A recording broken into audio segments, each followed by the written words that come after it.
Before we get started, a minute 30 until kick. Caleb, your final thoughts before we get things started on Scarlet and Gray Sports Radio. Well, my final thoughts is this is all going to come down to what Indiana decides to do on offense. They're going to have to score points if they want to hang in with Ohio State. It's going to be big to see how they start, because I think how they start is how the game is going to be determined. If Ohio State gets on a roll early, I think it's all downhill from there. Same thing with the Hoosiers. So we are just about set to kick off here on SGSR. Indiana 3-6, 1-5 in the Big Ten. That one win over Illinois, who they can try and go for the Big Ten West title, some might say, at this current time against Purdue. Ohio State 9-0 overall, and they are undefeated in conference play. Caleb, they are one of 4 unbeatens left in what has been a college football season that has been one for the ages. And another one of those 4 Ohio State will see in 2 weeks from now. The Michigan Wolverines right here in the shoe for the game, as it's known. And honestly, Tyler, we've talked about how in play the Big Ten West is. The Big Ten East is exactly the opposite. Honestly, it's going to be the winner of Ohio State, Michigan, who takes that crown and gets to go to Indianapolis for the title game. Or sorry, Minnesota, isn't it? They changed it this year. Yup, they switched it up. So it will be on his own 35-yard line, Indiana kickoff starter Chris Freeman wearing the number 80 to boot it away. And set deep to return will be Xavier Johnson, lined up on his own 5-yard line. He had a 26-yard return last week, the longest by a Buckeye return man on the kickoff.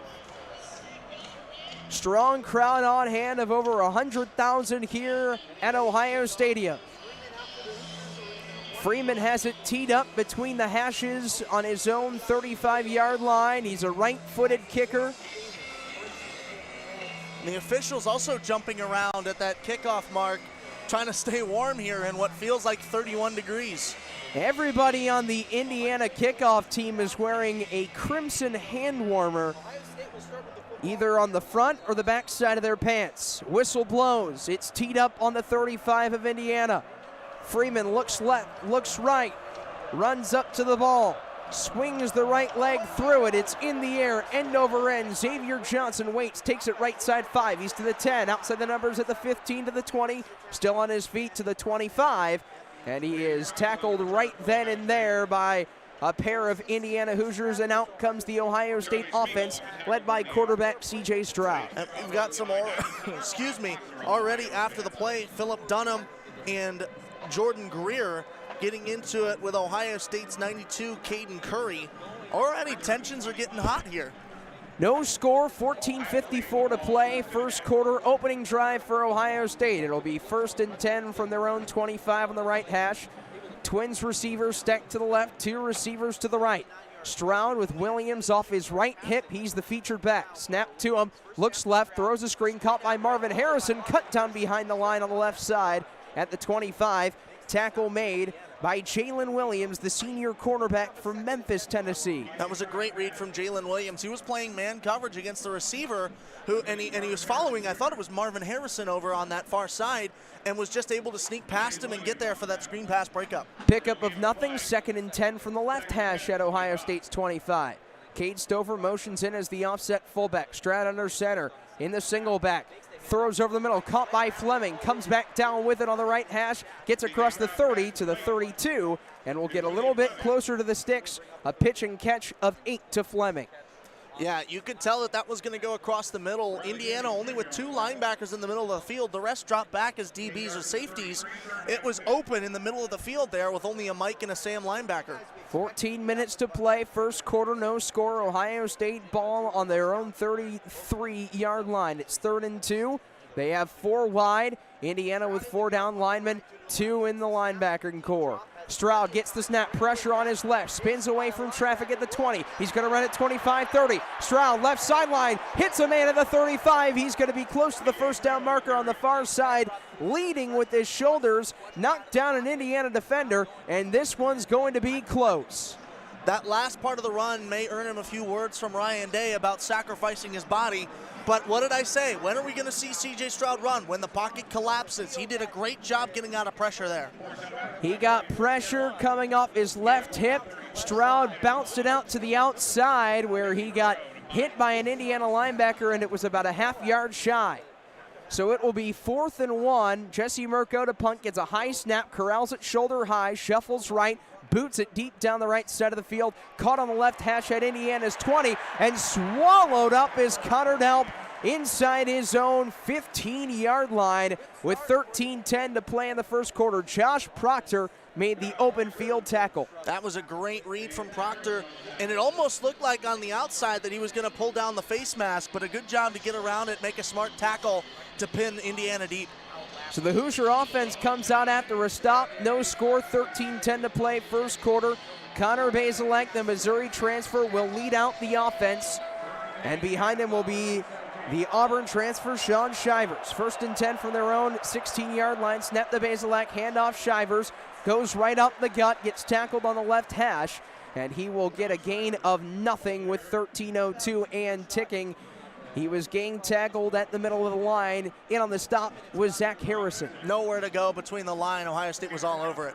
3 wide in the shotgun. Taking the snap is Bazelak. Throws over the middle, tipped and deflected, and it goes harmlessly to the turf. He was looking for the tight end, A.J. Barner. Ronnie Hickman defended the pass, and it's 3rd and 9. Along with Steele Chambers and Tommy Eichenberg, that's a triple-covered receiver. It's a bit of a question on why Bazelak let that fly. 3rd and 9, Indiana from the left hash. Barner in motion to the left, 2 receivers right. Shotgun snap, Bazelak dumps it off on the left hash at the 22. Barner makes the grab, and he's stopped immediately after he catches it. Lathan Ransom, the Thorpe Award semifinalist, is in on the tackle, and the safety wraps him up to make it 4th and 4, and the punting unit will come out for IU. That's what you want from your defensive secondary. They may not always be able to break up the ball, but how quickly can you get those silver bullets that Ohio State calls their helmets to the football to break it up and get a minimal gain? Those silver bullet helmets shining brightly into the lights of Ohio Stadium as the snow continues to fall. It'll be a punt for James Evans on his own 15. He almost had it blocked. It's a wobbly punt. Bounces off an Ohio State player. It's loose at the 35. It hit G. Scott Jr. Indiana saying that they have it between the hashes at their own 35, but the referees signal it to be Ohio State football. And not sure who's at the bottom of the pile, but it did hit off of G. Scott Jr., one of the gunners for Ohio State on the punting unit. And the Buckeyes are going to get it back, but a dangerous bounce. This is Egbuka who jumped on it. Sorry, I didn't mean to cut you off, but we just saw that pile open up. And Egbuka was the return man for Ohio State there to fend off Aaron Casey and Jalen Lucas, who were scrounging to the natural turf for Ohio State. So no score, first quarter, 12:01 to play, and Ohio State will have their second drive as an offense when we come back on Scarlet and Gray Sports Radio.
The Buckeyes begin their second offensive drive after getting stopped on a 3-and-out on their own 35-yard line between the hashes. Tyler Danburg, Caleb Spinner with you on this snowy, cold, blistery Saturday afternoon. And Even on the scoreboard to our right, the Ohio State graphics department has put up a fireplace, maybe to see if this can warm up the fans. Not sure if that really has much of an effect. I'm not a science major, but I don't think you can transmit heat from a visual image. But I could be wrong. They don't teach you that in journalism. We are scoreless here. Both teams trying to heat up on the field. CJ Stroud will be the quarterback. The running back to his right is Mayan Williams. Yet to see Dallin Hayden, who we thought we'd see a lot of today. He is the second string running back with no Chip Trayanum. 3 receivers stacked to the right, single receiver left in Harrison. Feeding it off is Stroud and Williams up the middle, 35-40, and he gets across the 45 for the Ohio State first down, where he's tackled on the left side of the Scarlet painted Blocko midfield logo. That looked to be Tawan Mullen who made that play, just tripping up Mayan Williams. 1st and 10 from Ohio State's 45, pitch right side Williams. He has a whole 45-40 at the Indiana 35-30, and he's out of bounds on the right sideline at the Hoosier 25. Ohio State looking to go no huddle here, taking advantage of Indiana being out of formation. A run of 20 plus for Williams, and it's 1st and 10 Ohio State at the Indiana 23. Open field tackle was made. Hustling over to stop him there was Travell Mullen, the younger brother of Taiwan Mullen. And Ohio State will have a 1st and 10 with 11:25 remaining in the first. No score between the Hoosiers and the Buckeyes.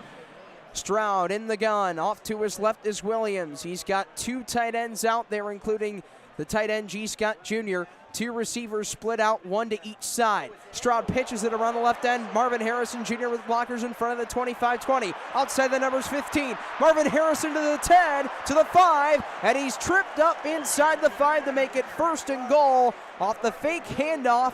Pitch around the left edge. Stroud to Harrison with under 11 to play in the first. Right after that near side pitch, it was great for Ohio State to take advantage of Indiana being on edge and looking for that and go reverse to Marvin Harrison, who came around the other side, going near to far side, right to left for CJ Stroud's perspective. And Harrison almost had to push Luke Whippler, his center, out of the way to get that run. Gain of 18 for Williams. 1st and goal from the Indiana 5. Mitch Rossi joins Stroud in the shotgun, split back formation. Handoff, no, it's going to be a fake for Stroud. He jukes left inside the numbers at the 5. He'll lose a yard. Stopping him there was the linebacker Aaron Casey with 10:20 to play. First quarter, scoreless still, but Ohio State driving. 2nd and 6. That's a play that looked better than it ended up being. I saw a wide open hole for Stroud, and I'm guessing he did too, which is why he decided to tuck it and run. But just right there with the Indiana Hoosiers, I didn't even see him. 2nd down, goal to go. Indiana stacking the box with 7 Hoosiers at the line of scrimmage. Stroud looks to the right sideline, gets the play call. 2nd and goal from the Indiana 6 on the left hash. Bell ties snap to Stroud. Rush comes charging, lobs it right corner of the end zone. It's incomplete, looking for Harrison Jr. Knocked away by Taiwan Mullen. And the crowd wants pass interference. They will not get it. It's 3rd and goal. I got to take another look at the Jumbotron of this, but I'm inclined to agree with him. I guess it all came down to if Mullen was playing Marvin Harrison or the ball. We're going to get another look at it here. That's 100% playing the receiver, not the ball. That should have been a yellow flag. It's 3rd down, scoreless with 9:47 to play, first quarter. Trips to the right, single receiver left in Harrison. From the 6, Stroud gets the snap, throws over the middle, caught by Emeka Egbuka in the end zone. He makes a shoulder-high, 2-handed catch, and Ohio State's on the board. 6-0 with 9:42 left in the first quarter. Great use of the slant route inside to break off from the Indiana defender. Wide open in the middle of the field. Perfect wide open catch and throw from CJ Stroud to Emeka Egbuka. Egbuka's 10th total touchdown of the season. And now Noah Ruggles will come out for the extra point try for a 21-yarder out of the hold of Mason Arnold. It'll be put down by Jesse Mirko. Snap is back, ball down. Kick is perfect from Ruggles, who leads the nation with his 56th extra point. And Caleb at 7-0 with 9:42 left to play. Stroud with his 30th touchdown pass of the year. Yeah, that was perfect. For Indiana, you played really good defense, so it's not something to knock their heads about on the sideline, because they started off with a great 3-and-out, and then, of course, going into this, it wasn't easy for Ohio State. Just a few lapses here and there allowed the Buckeyes to get across the goal line. So Indiana's offense will come out after the kickoff when we come back on Scarlet and Gray Sports Radio. 7-0 Ohio State with 9:42 remaining in the opening quarter.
Both kickoff teams back out. 7-0 Ohio State with 9:42 left in the first quarter after the Emeka Egbuka touchdown, his 10th of the season for OSU. And now the Buckeyes will kick it off from left to right. Indiana will return it from right to left with Jalen Lucas with his heels on the white painted goal line. Lucas leads the Big Ten in kick return average with just over 28 yards per return. Jaden Fielding set to kick it away. He has it teed up on his own left hash at the 35, runs up to the ball. Right-footed boot goes end over end. Lucas awaits, fields it from the 2. He'll run it to the 5. Cuts right middle of the field at the 10. Lucas to the 15, 20. Bursts through the hole to the 25 and splits the Ohio State double team before he's brought down by Cody Simon. And Indiana's offense will come out. Caleb, your keys for the Hoosier offense to try and tie this up and get on the board. You got to play smarter at the quarterback position than the last time. We talked about it. There was a throw that Bazelak made into triple coverage for Ohio State.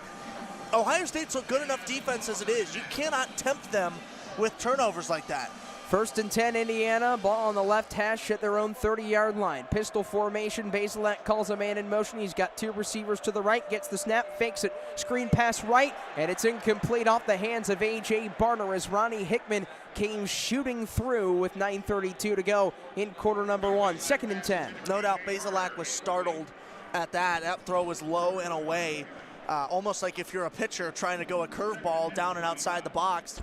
It was just low and out of the reach. 2nd and 10 from their own 25-yard line. Bazelak looks to the right sideline to get the play. He's got 2 receivers to the right. He's got a tight end left in A.J. Barner. The running back is Sean Shivers. Ohio State with 4 down linemen. Pitch left side Shivers. Outside the numbers 25. Shivers muscling his way to the 29-yard line where he's belted down by Steele Chambers and J.T. Tuimoloau just inside the left sideline, and it will bring up 3rd and medium. J.T. Tuimoloau has been huge for Ohio State. No surprise he comes up big there as well. Bazelak gets the play from Walt Bell, the first-year offensive coordinator. 3rd and 6, 7-0 Ohio State on their own 29-yard line. Barner comes close in motion to the left, 4 wide. Shotgun snap, Bazelak takes it belt high, runs up to the line, and he's sacked. He goes down, JT Tuimoloau and Zach Harrison there to bring him down shy of the sticks. A gain of nothing, and another Indiana 3 and out. Yeah, he didn't have much room to go. Thought he saw an opening in between, right in front of him, in between the tackles, but then Ohio State closed it up really quickly and just nowhere to go on that. Can't blame him for an unsuccessful run and then a sack. 4th and 6, left hash. James Evans gets the punt knee high, boots it away with the right foot. It's a spiraling kick that is wobbly towards the 40, and it takes a nice Indiana bounce inside their own 25. And Ohio State will have it from the Buckeye 22-yard line. Evans didn't have a lot of hang time on that punt, about 4 seconds of hang, but it takes a long bounce and a strong punt there for Evans with 8:08 to play in quarter number 1. And Ohio State looking to extend their lead to multiple scores as they're up 7-0. Yeah, if Ohio State comes out and plays like they did that last drive, this could get out of hand quickly and not in the favor of the Hoosiers. Although, like I said, the Hoosiers had a few good plays on defense, so that entire last possession is not an entire loss for Indiana. Both these teams have 2 top 5 passing attacks in the Big Ten Conference. Indiana, the 5th passing offense. Ohio State, 2nd to just Purdue by about 8 yards. And despite the snow, Caleb, do you think that the passing game is going to be of emphasis for both these squads? Yeah, like I said, the snow is one thing, the wind is an entirely different one. And right now we have minimal to no wind going on. So, yeah, maybe it affects your grip on the ball when the snow starts melting. But other than that, I don't see this being a factor going forward, unless the wind starts to pick up. The snow's coming down rather slowly, but widespread flurries in the forecast until about 2 p.m. And it will be on and off after that. But it's cold. It feels like 31 degrees. We were saying at the top of the broadcast, though, it feels like Big Ten football. And these two teams, they know a lot about Big Ten football. They are 2 of the oldest Big Ten programs. And we talked about this at the top of the show. It's a series that dates back to 1901, and Ohio State has won 76 of those meetings, looking for 77 this afternoon. Yeah, it's an incredibly historic series. Of course, the game gets all the attention, but Indiana is certainly somebody that Ohio State has seen a lot. They see them often, of course, being an opponent almost, if not every year. So these two teams have history, even if it's not as hyped as the Ohio State-Michigan game is. And the Hoosiers have been a program on the rise as of late, especially making a resurgence under the reign of Tom Allen, who's in his 6th year as the head coach. He replaced current offensive coordinator for Ohio State, Kevin Wilson. And, you know, he gets a lot of flack for not having a good record year in and year out. But I think in the early years of a coach, it's all about developing culture. You got to get the winning attitude in the locker room before you can start winning on the field, and that's certainly something that you can see with Tom Allen. He has that love each other mindset that Indiana wears on their practice uniforms before each game. LEO. It'll be 1st and 10 Ohio State between the hashes on their own 22-yard line. They leave 7-0. In the slot right is Mitch Rossi, motions up the line to the left, snap to Stroud, handoff Williams, gets a hole up the middle, bounces off a tackle 25, outside the hash marks 27. Mayan Williams pushing his way shy of the 30-yard line for a 7+ yard run, a powerful run by Williams, who broke a pair of tackles to make it 2nd and 3. Yeah, absolutely. I commented on the sideline because I had never seen how big his legs were up until we saw him warming up on the Ohio State sideline. He is massive. No surprise he breaks a few tackles on that play. 7:30 left, first quarter. Ohio State up 7-0, driving on their own 29 from the right hash. Stroud gets the snap, hands Henderson. Now it's Mayan Williams running right 35, and he gets across to the 37-yard line. Again, that's Mayan Williams, and he gets back-to-back carries. He picks up the first down himself up near the Indiana territory and at the Ohio State 38. If he's hungry, feed him. It's nothing against the passing attack, why Ohio State's running so much. It's just that Mayan Williams is hot.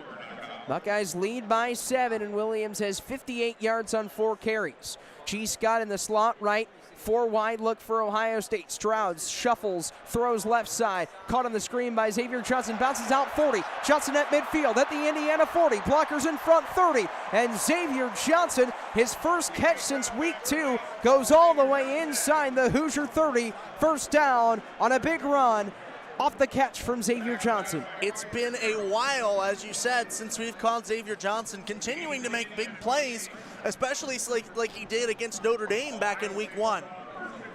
He was tackled by Tywan Mullen. Long catch and run from Stroud to Johnson for 34 yards. 7-0 Ohio State driving on the left hash of IU at the 29 of Indiana.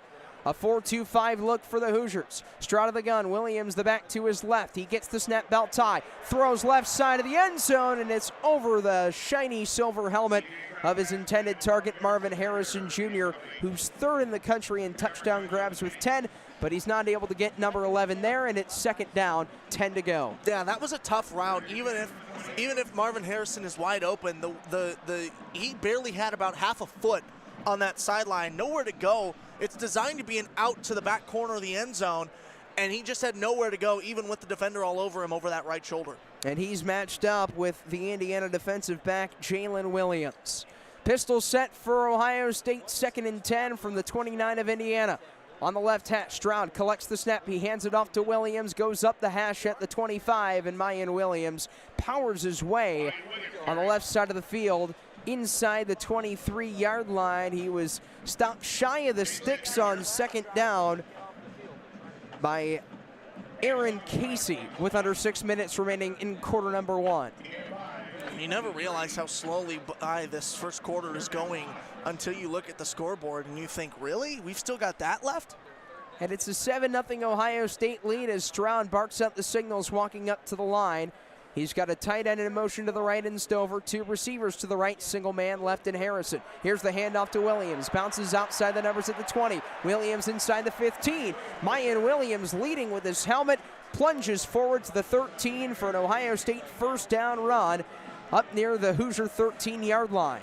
The Buckeyes playing like the Seattle Seahawks against the Patriots a few Super Bowls ago, just going with the run because Indiana can't stop it now. Going with the run until it's inside the territory with the game on the line. And they play quick. Mayan Williams gets the toss from Stroud, right side, goes around the end, shakes off one tackle, tried to shake off another, but staying true in pursuit for the tackle after a gain of 1 was DeMarcus Elliott. And Williams is going to actually lose 1, so it'll be 2nd and 11 from the Indiana 14. And occasionally that's going to happen. When you hit run, eventually Indiana's going to catch on to what you want to do, especially as much as Ohio State's favoring that right side. 7-0 Ohio State, 3rd drive of the game. They've got 3 receivers spread out to the left. Stover motions. Dallin Hayden first carry, goes across the middle at the 10. Hayden to the 5, and he's over the goal line and into the end zone for his 2nd career Ohio State touchdown. 14 yards on Hayden, the true freshman's first carry of the ball game, and it's a 13-0 Ohio State lead in the first. Cutting up through defenders, a wide open gap in the middle of the field, untouched into the end zone up until that 2nd-yard line when Indiana made a diving attempt at him, couldn't get him. First rushing touchdown of the game for Ohio State as a team, and it's Dallin Hayden, who you called, Caleb, can make an impact. He was your player of watch at the start of this game, and Noah Ruggles gets a clean hold from Jesse Mirko and knocks it through the uprights. He's 2 of 2 from extra distance from 21 yards out. And Dallin Hayden going back to him, the freshman out of Memphis, making a statement early, bobbing and weaving through tacklers, almost untouched until he got to the goal line, and he punches it in for 6. Yeah, he was one of my players to watch. Now, we have yet to see Cam Babb get in the game, and the way Ohio State's running the football, I don't know that he will, especially get into the end zone, because like I said, if you're getting this amount of success in Ohio State, go with it. Go with it until you can't do it anymore. And that's what Ohio State seems to be doing. And a quick status report before we go to the break. Ohio State is without right tackle DeJuan Jones. Josh Fryer on the first 2-3 drives. He's been the starting right tackle. Cameron Babb is active, the wide receiver. And on the other side of the ball, Cam Brown makes his return to the gridiron after missing 5 of the last 6 games. So it's 14-0 Ohio State, the second-ranked team in the country, leading Indiana as the Hoosiers will get the ball back next with 4:31 left in the opening frame. You're listening to Scarlet and Gray Sports Radio.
Jaden Fielding comes out to kick it away for Ohio State from left to right. Jalen Lucas set to return for Indiana from right to left.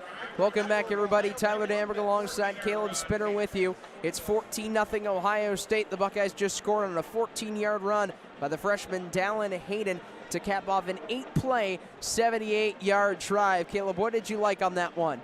Well, I like the consistency on the running game. It shows that, especially when you go around the right side, that you can go boom, boom, boom, boom with almost the same play, and it's still able to be successful, and then you swap in Dallin Hayden to finish it off. Just shows how versatile Ohio State is at the running back position. Fielding with his right foot in the air, kicks it away high towards the 2, taken between the hashes by Lucas. Middle of the field to the 10, gets outside to the left side, broken tackle 15. Lucas outside the left sideline to the 25. And that will be a solid return for Jalen Lucas. He likes to go to that left side of the field, and he found the open space, and Indiana's offense will come out on their own 21-yard line. That's where they'll set up shop after another 3 and out. So they're looking to try and rewrite that script with 4:24 left in the first quarter. Say what you will about Indiana so far through this first quarter, they have had several great returns on special teams. It'll be Josh Henderson, the featured back, off the right shoulder of the quarterback Connor Bazelak, who's lined up in the shotgun behind center on the left hash at Indiana's own 21-yard line. Muffs the snap, picked back up by Henderson. He falls on the ball for a 3-4-yard loss. And those who are watching on SGSR TV could see me smile just there. I was about to mention that Bazelak is playing without gloves, so potentially either the cold or the slippery of the football is going to get him. There it is. He puts his hands in his hand warmer to try and warm him up. He gets the snap on 2nd down and 12, throws left sideline, caught by Emery Simmons, and he'll get across the 30-yard line, stiff-arming Lathan Ransom to the ground. He'll be a couple yards shy of the sticks. It's 3rd and 3. Already the most productive drive for the Indiana Hoosiers since that first one. Now a gain of 6 so far through this drive. Fans starting to get into it as the snow starts to fall even harder. 3:40 left and ticking in the first quarter. 14-0 Ohio State. 3rd and 3 Indiana from their own 28. Shotgun snap Bazelak. Screen pass left side. Barner. He's hit at the line of scrimmage by Steele Chambers, and he's going to go down for a loss. Credit to Zach Sawyer, too, who got in there off the edge, jumped up to make Bazelak uncomfortable in his pocket, and I think that's what forced the throw out of the area of his receiver. The Bazelak looked quickly to the left, and there's that outstretched arm of Jack Sawyer that almost deflected the football, but nonetheless, it's a loss of 2. 4th and 5. Indiana will have James Evans to punt for the 4th time today. He's set up at his own 12-yard line as he comes a couple inches to the left to the hash. Set to return is Emeka Egbuka. He's back at his own 40. It's a low kick, bounces at the Ohio State 48, trickles out of bounds on the left sideline at the 41, and another tough punt for James Evans. He has yet to really take advantage of the weather conditions, and instead it's gone against him. Yeah, he's not getting a lot of distance on these punts. That's something to watch going forward if that keeps up. So Ohio State leads 14-0, 2:46 left to play in the first quarter. It'll be 1st and 10 Buckeyes from their own 42-yard line as they come back out as an offense, walking in a winter wonderland, yet it's only November 12th. But nonetheless, the snow is playing a little bit of a factor. No Christmas stuff until December 1st. That's my rule. 1st and 10 Ohio State. Trips to the left, single receiver right. Indiana with 5 down linemen. Play action, Stroud at his own 35. Goes deep down the right side of the field. Caught on the right hash of the 15 by Harrison. To the 10, to the 5. Touchdown, Ohio State. A 58-yard pass from C.J. Stroud to Marvin Harrison Jr. down the middle of the field, and it's Harrison's 11th touchdown of the year to make it 20-0 Ohio State. One play is all you need sometimes, and that instance being one of them. Amazing how Harrison's able to use his speed, get open down the middle of the field, and Stroud finds him perfectly. It's almost like they've done that before. Almost like that. They've connected 11 times this year. Snap back, ball down. Ruggles' PAT is up and through, and it's 21-0 Buckeyes. 2:37 left to play in the first quarter. Marvin Harrison completes that one-play 58-yard drive, and C.J. Stroud, Caleb, 5 of 7 for 106 yards and 2 scores. Yeah, I think it's safe to say that the struggles last weekend were 100% the fault of the weather and not Scarlet number 7. And even as the snow starts to fall and continues to do so, C.J. Stroud has been able to spin it. We'll see if Connor Bazelak can try and do that for Indiana. He's completed 3 passes out of his 6, but just for 12 yards. They've been going a lot to the tight end, A.J. Barner, but it has not resulted in much. And Indiana still yet to record a first down. Fielding with his back to the north end zone will go north to south for those familiar with Ohio Stadium, or left to right on your radio dial. Jalen Lucas heels on his own goal line at the right hash to return. Fielding runs up, kicks it away. It's high in the air. It goes end over end. Lucas will take a fair catch at the 5-yard line, and instead of running it out, he'll just take the fair catch, and it will be Indiana ball from their own 25-yard line. Caleb, Ohio State's defense has made a statement early on. They've held Indiana scoreless, but the Hoosiers trying to get back out on offense and at the very least, get a first down. Yeah, like I said, it's about building consistency. You got to get into a rhythm, start to get a first down. I think that's the objective if we're playing a video game. New objective for Indiana's offense, get a first down. Jalen Lucas is the running back. Dexter Williams, the second, is the quarterback. He fakes the handoff, runs right side 35-40, and he gets past the right sideline. And Dexter Williams, the second, on his first carry of the game, goes way down the right side of the field, up near the 45 of Indiana's zone for the Hoosiers' first down of the game. Objective complete. Now moving on, new objective, score a touchdown. That one might be a bit harder the way that Ohio State's defense has been playing. The redshirt sophomore Dexter Williams still out there on the right side of the hash at the 41, gets the snap, hands it off to Jalen Lucas, the true freshman, slides off to his left, goes up the gut, and is not able to clear the line of scrimmage, so it'll be a pickup of nothing. Dexter Williams, though, one of 4 IU quarterbacks to play in this season. He threw 2 picks last week against Penn State, Caleb, but he had that long run for the first down on his first touch of this game. And that's arguably what he's best at, is using his legs, and you saw it on that last play, or 2 plays ago. Minute 45 in the first quarter. Indiana trailing by 3 scores. 2nd and 9 between the hashes at their own 41. Play action. Williams heaves it down the middle of the field. He has an open man. It's caught. Anderson Kobe inside the 10-yard line in single coverage, was wide open. Williams to Kobe, and now the Hoosiers run the hurry up on 1st and goal. Dropped coverage from Jordan Hancock and J.K. Johnson on that play, left him too open, and of course you see what Indiana's able to do there to Anderson Kobe. Kobe, the transfer from Tennessee, played 5 games last year. A minute left in the first quarter. Indiana down by 21 points. First and goal inside the left hash. Snap to Williams. Handoff Henderson. He's got 6 touchdowns this year. He gets closer to the end zone, picks up 2.5, and he goes up the middle. He was tackled by Cody Simon with a running clock under 45 seconds left in the opening quarter. Yeah, good decision to go run there. Try to test it up the middle. Don't go through the air on back-to-back plays. It was a good play call, even if it didn't get much. Second and goal from the Ohio State 7, 21 Ohio State, Indiana nothing. Single receiver to the right. And Anderson Kobe, who made that long catch. Tight ends on both sides of the line. Williams with Henderson behind it. Gets the snap, fakes the feed. Rolls over the right side, throws it away into the seats on the right side of the end zone. Had pressure from Zach Harrison and the linebacker Cody Simon with 10 seconds to spare. I don't think we've mentioned it before, but Dexter Williams playing quarterback, officially taking over for Connor Bazelak. He's leaving his day early. We'll see if he returns. And he has engineered a drive so far for 68 yards in 5 plays. Third down and goal, 7 yards to get to the end zone. The Hoosiers have 3 receivers to the right, including Simmons in the slot. Single receiver left in the tight end, Barner. The Buckeyes with a 4-3 defense. 4 in the secondary. Snap to Williams, operating out of the gun. Lobs for Barner, left side of the end zone, and it's caught. Touchdown, A.J. Barner going up against Cameron Brown.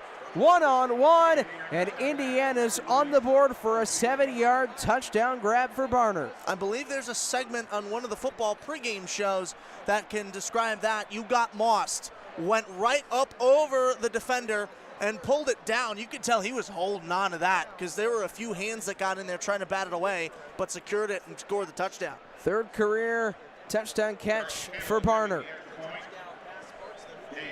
The Hoosiers on the board. Their place kicker, Charles Campbell, looking to try and make it 7 points on the board for Indiana, and he does after getting a clean hold from Bazelak. And it's 21-7, Ohio State leading. Buckeyes coming out on offense when we come back. But first, Indiana going 6 plays, 75 yards, led by the backup quarterback, Dexter Williams II. You're listening to Scarlet and Gray Sports.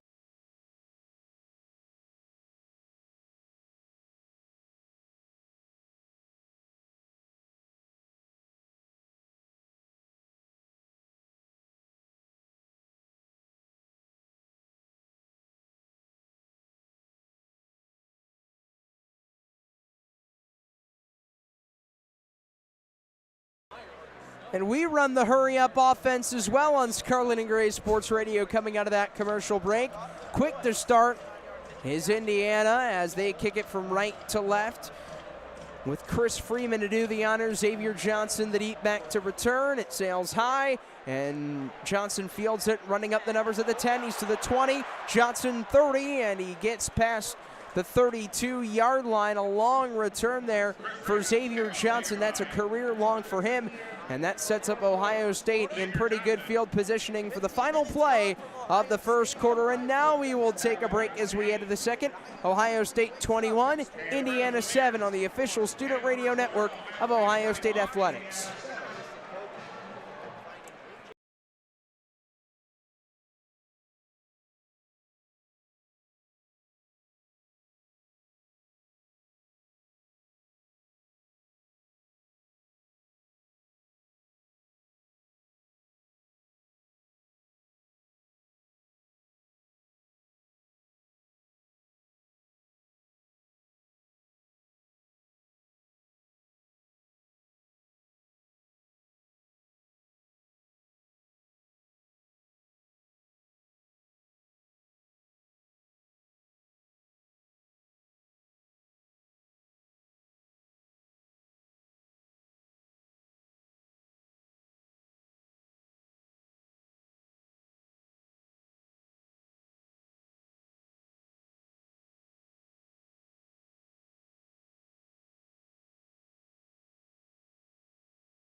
Ohio Stadium, and can we thank everybody who's served for their service. It was Veterans Day yesterday, so a special thank you to those in attendance and those listening who have served. Welcome back, everybody, to Scarlet and Gray Sports Radio alongside Caleb Spinner. I'm Tyler Danburg, and Indiana. Caleb got on the board, a 7-yard strike from Dexter Williams, the second-string quarterback, to A.J. Barner. Well, I got a bit distracted there. I was trying to fix my lapel. As everybody on SGSR TV can see, the coat has come on, not because it's cold, not because I'm cold, but because I can hear my mother yelling at me in my ear that I'm going to get a cold if I go without it for too much longer. But yeah, that first quarter, back and forth, more Ohio State than Indiana.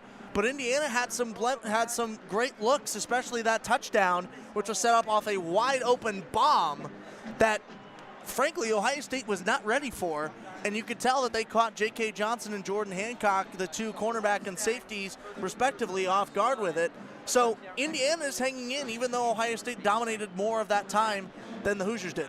Buckeyes look to try and follow up a 50-yard strike from C.J. Stroud to Marvin Harrison Jr. for Harrison's 11th touchdown grab of the year. The Buckeyes will now go from right to left offensively. Indiana defense to offense from left to right. Ohio State and the Scarlet, they'll have it on their own 32-yard line after the solid return by Xavier Johnson. Harrison's the lone receiver lined up with the right numbers.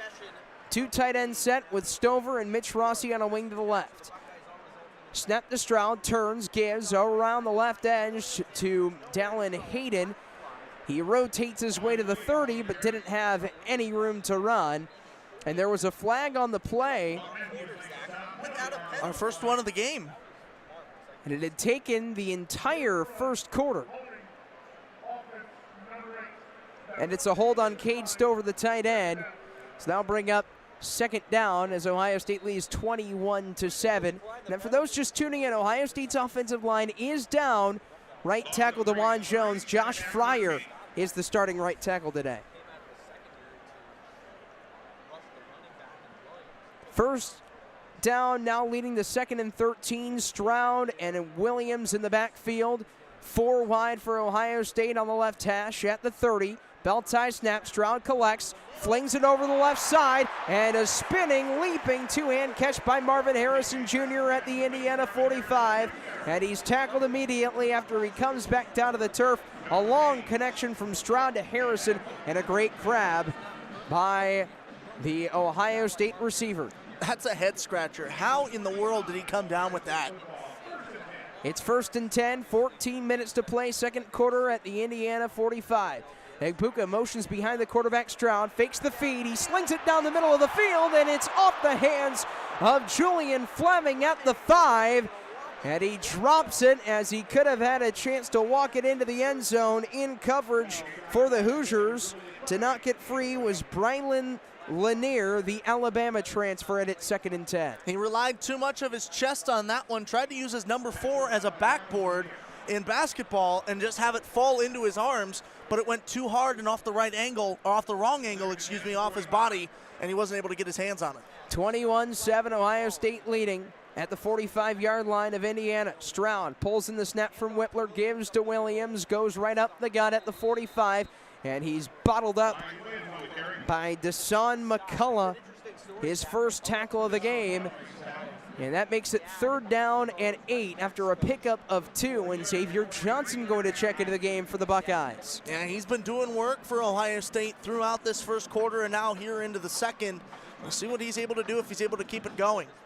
Stroud on 3rd down and 8 with 13.5 to play, second quarter. He has trips receivers to the right, a single receiver left. Johnson is that receiver, and the back is Williams. 4-man front comes charging. Hit as he throws his Stroud. Goes to the left, numbers in the air, and it's off the hands of the diving Emeka Egbuka trying to make a sliding catch, but it's incomplete, and it's 4th down and 8.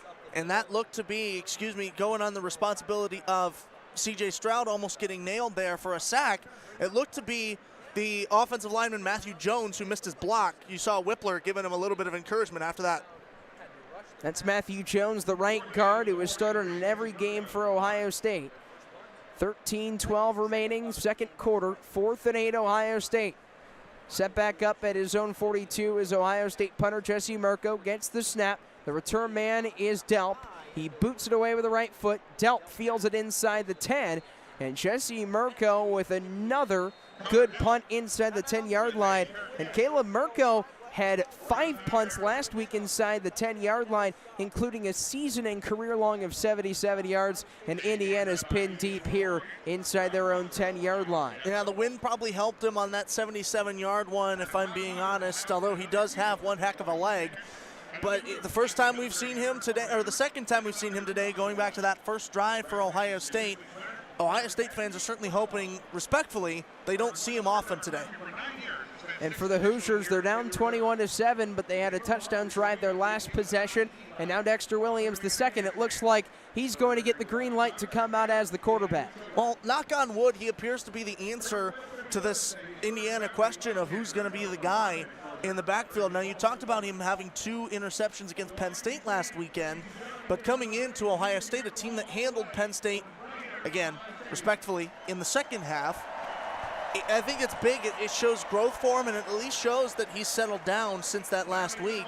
And this being his second big drive of the day could be a big testament to how much he's ready to go for the rest of this game and beyond. Williams is warming up on the far sideline, throwing passes to his receivers, Anderson Kobe and Emery Simmons. Connor Bazelak tossing around too.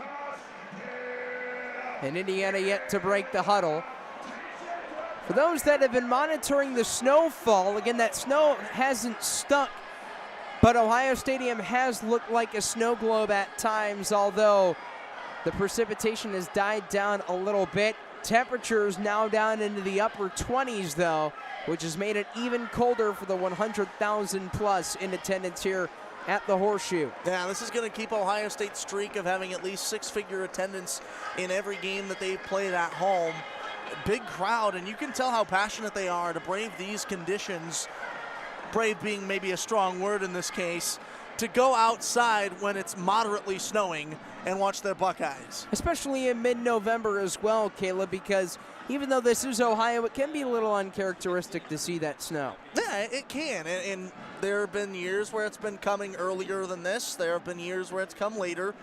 Like I said, though, you're getting into the burr months, right? I always say, rule of thumb, you start wearing at least a jacket, if not a coat, as soon as the month starts to get cold, and you can tell when it ends in burr. September, October, November, December, and then you knew it was going to come up today. You were watching the forecast a bunch, and here it is. A good mnemonic device there, Caleb, and with 13:05 to play, Indiana will have it on their own 8-yard line. 1st and 10, Hoosiers. They've got 2 receivers to the left boundary, a 2 tight end set.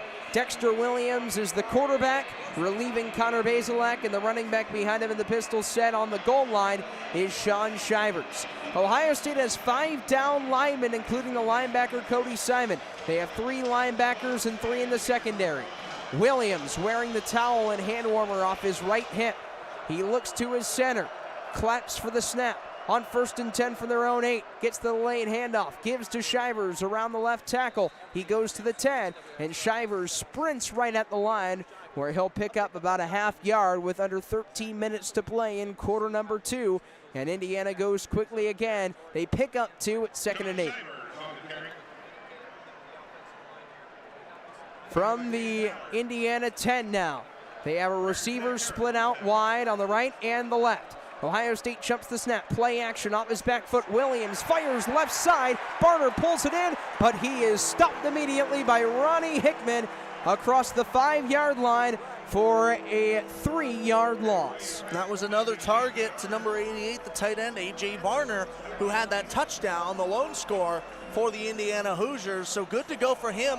But I'd watch this ISO matchup to the right of Dexter Williams with number 18, Javon Swinton.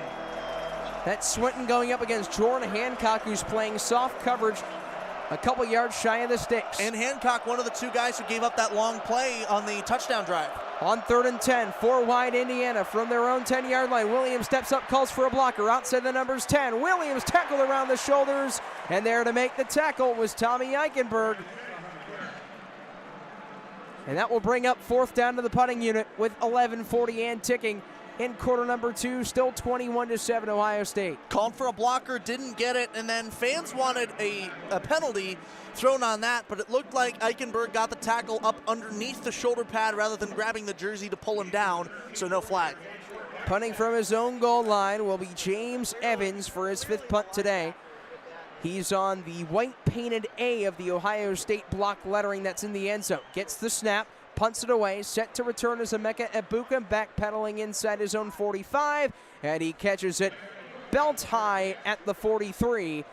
And Ohio State's defense, another stop with 11:08 to play in the first half. Well, first, that's arguably the best Indiana punt of the day. But, yeah, you're right. Indiana's defense, Ohio State's defense rather looked good. They held Indiana to deep in their own territory. And then when the going got tough, they were able to hold through, especially when the pocket starts to collapse and the quarterback can really do anything he wants to with his legs. It's an unpredictable movement whenever a quarterback starts to scramble. They were right there and got him. And that's Jim Knowles, the defensive coordinator for the Buckeyes, bringing an extra defender in the box or two. Let's get you caught up on some stats here at the break. Total yards-wise, Ohio State leads, outgaining Indiana 234-94. The Buckeyes have 131 of those yards in the air, 103 on the ground, with 71 of those to Mayan Williams. Marvin Harrison Jr. leads the way with 83 yards. Indiana has 66 yards in the air, most of those from Dexter Williams, who's got a whopping 54 yards. And then 28 on the ground for Indiana by a couple of their running backs. And leading the way receiving is Anderson Kobe. He has 1 catch for that 49-yard gain, but A.J. Barner has 4 grabs, just 5 yards, but 1 of those was for a touchdown. And that was the last scoring so far in this game to make it 21-7 Ohio State. What does Barner add to the passing attack for IU? Well, he had size. He is almost indefensible with some of these layer guys that Ohio State has in their secondary. He's a big body. He's able to throw his weight around, and you saw that touchdown. He just got up and bodied the defender, something that you couldn't come down with. He's a strong man, and that's what he brings to the receivers for Indiana.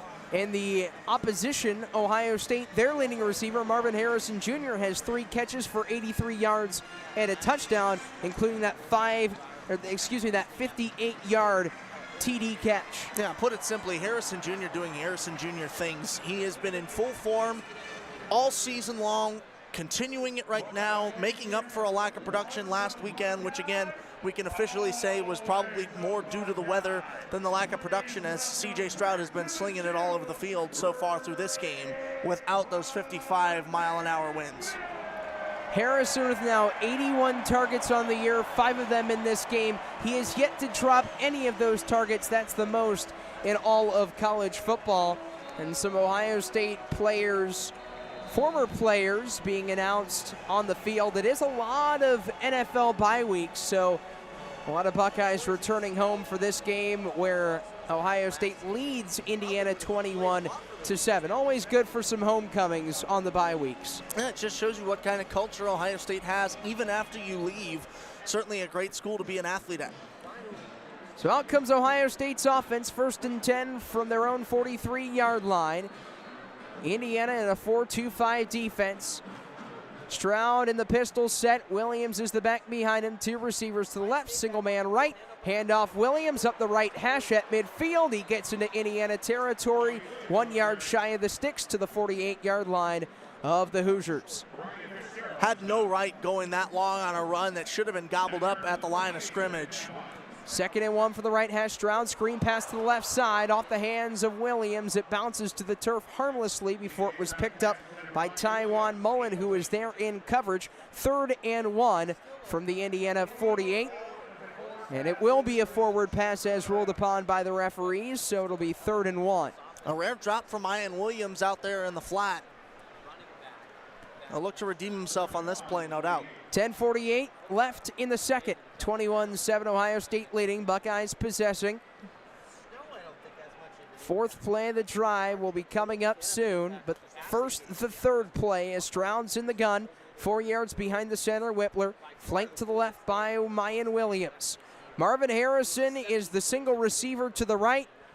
He's going up one-on-one with Tywan Mullet. 2 wideouts to the left. Stroud collects the snap, gives Williams running 45-40. Williams over to the 30. Mayan Williams to the 20, to the 10, to the 5. Touchdown, Mayan Williams. 48 yards to the house, and Ohio State's up 27-7 with 10:41 left in the second quarter. Turned on the Jets around the 20-yard line and just smoked the rest of the defenders there. It's incredible to see how Mayan Williams finds holes in the defenders, because again, that was one that had no right being as long as it was. Should have had it gobbled up, did the Indiana Hoosiers, but Mayan Williams able to get through and find the end zone. 13th touchdown of the season for Mayan Williams, a 48-yard scamper and score. Over the ball is Arnold, snaps it back to Mirko, puts on the hold, and Ruggles puts it through. 28-7, Ohio State leading, and Mayan Williams' major season continues. He had 189 yards against Rutgers a couple weeks ago. He's already got 128 on 11 carries in this ball game, and we still have a lot of football left to be played. Yeah, the lead back to 21 for Ohio State off an impressive drive going back. I'd say it's the best drive of the game aside from that one play touchdown that happened a few possessions ago. 28-7, Ohio State leading, 10:41 left, second quarter. And we will return with the kickoff when we come back on Scarlet and Gray Sports Radio.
(28-7), the number 2 Ohio State Buckeyes lead the unranked Indiana Hoosiers with 10:41 left in the second quarter. Welcome back, everybody, to Scarlet and Gray Sports Radio.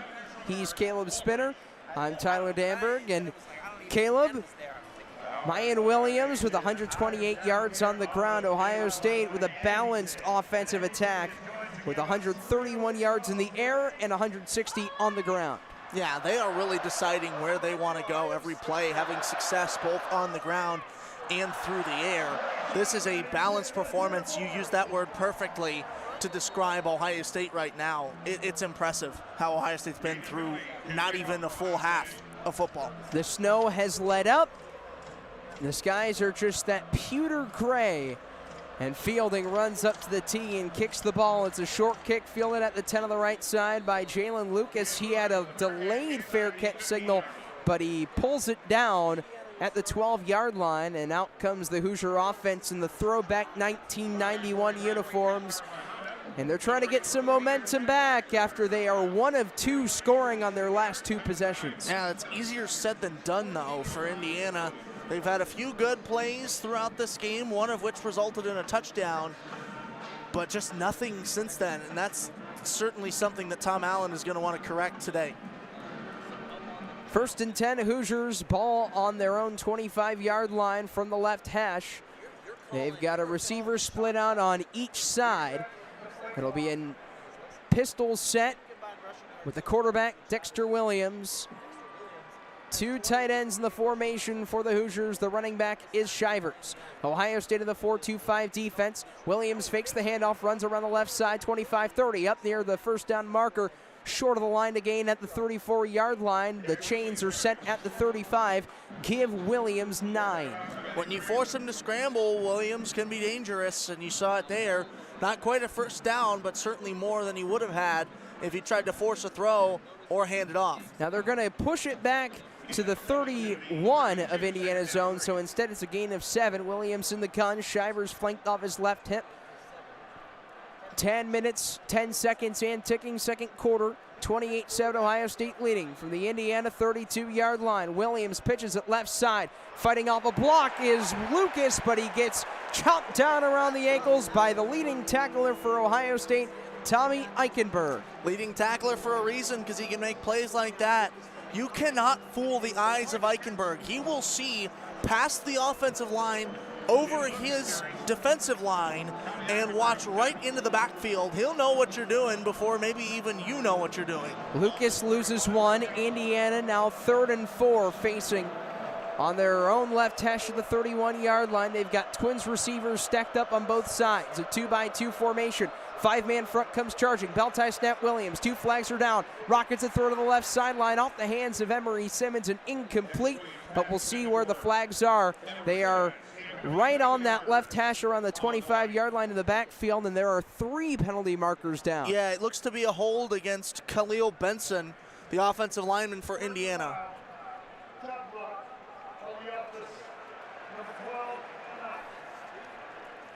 And it was a hold on Benson and then a chop block on the running back, Jalen Lucas. The penalties are going to be declined with 9:21 to go in quarter number 2. The punting unit will return with James Evans, the punter, out there wearing the number 94. And Caleb, another 3 and out for Indiana. Strong defense there by Ohio State. Yeah, it was impressive defense for Ohio State. Indiana started off strong off that quarterback scramble from Dexter Williams, but then just couldn't get anything else to go. Emeka Epuka back to return. Here's the snap, the punt by Evans. It's low. It bounces at the Ohio State 38. It's still rolling inside the Buckeye 20 and goes all the way to the 14-yard line.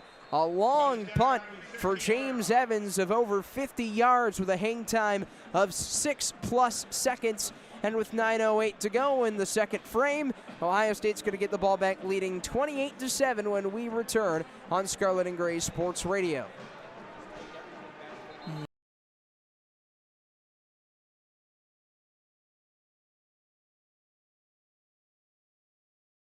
And just like that, for those who just heard our station identification, that's the dulcet tones of Zachary Nienaber, former SGSR Vice President.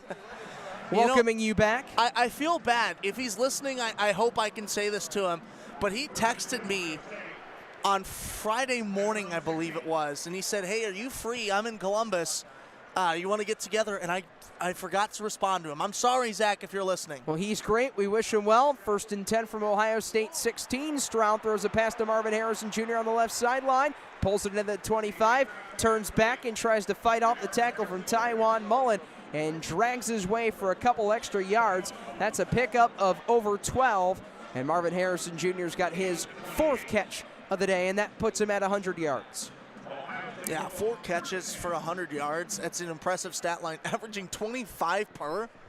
You don't see numbers like that in a lot of different stat lines. 1st and 10, Ohio State possession from their own 25. Handoff Williams. He goes off the left guard. That's going to be Dallin Hayden, as he plows his way short of the 34-yard line. And Dallin Hayden getting his first carry, Caleb, since he scored that 14-yard touchdown. 5 and 3 from up here look pretty similar on the jerseys, so no fault of yours. And they've both been getting the same production, although Mayan Williams, I will say, is not wearing socks. Dallin Hayden is. It's an identifier. 2nd and 4 left hash. Handoff Hayden.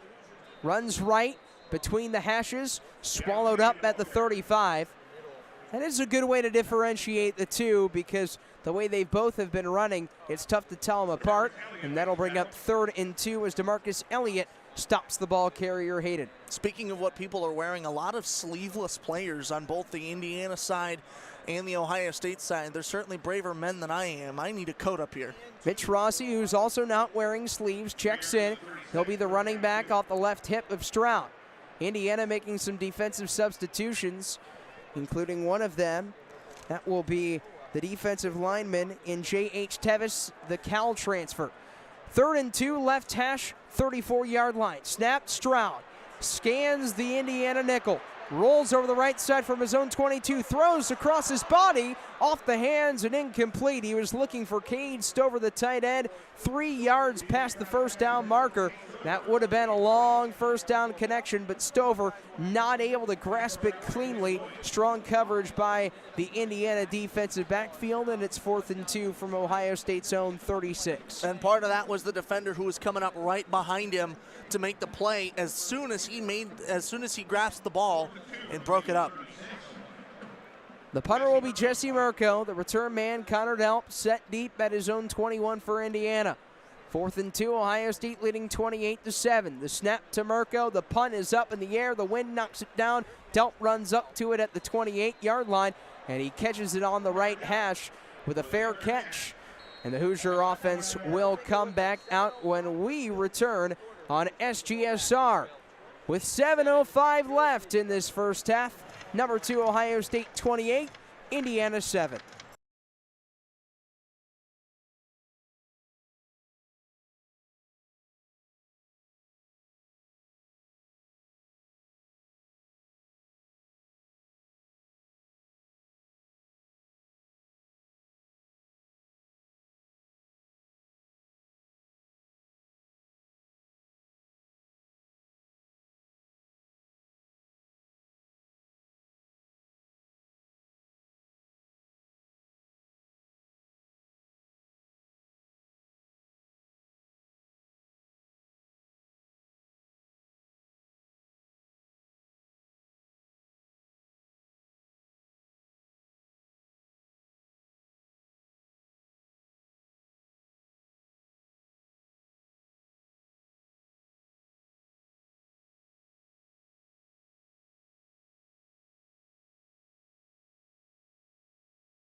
.5 left, Ohio State leading 28-7, and Indiana's offense back out. 3rd drive for Dexter Williams, the 2nd. He's engineered 1 touchdown drive, came up empty on the last, but he operates out of the shotgun on the right hash at Indiana's own 29-yard line.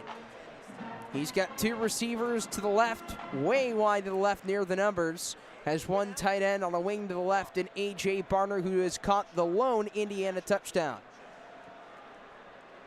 The Hoosiers go from left to right, the shiny chrome throwback crimson helmet shining in the lights. 5 down linemen for Ohio State. Snap to Williams, the spin, fakes the handoff on play action, sets up deep. He dials it up down the middle of the field, and it's incomplete. He was looking for his intended target of Emery Simmons, but Cameron Brown denies him and swats it away for the incompletion.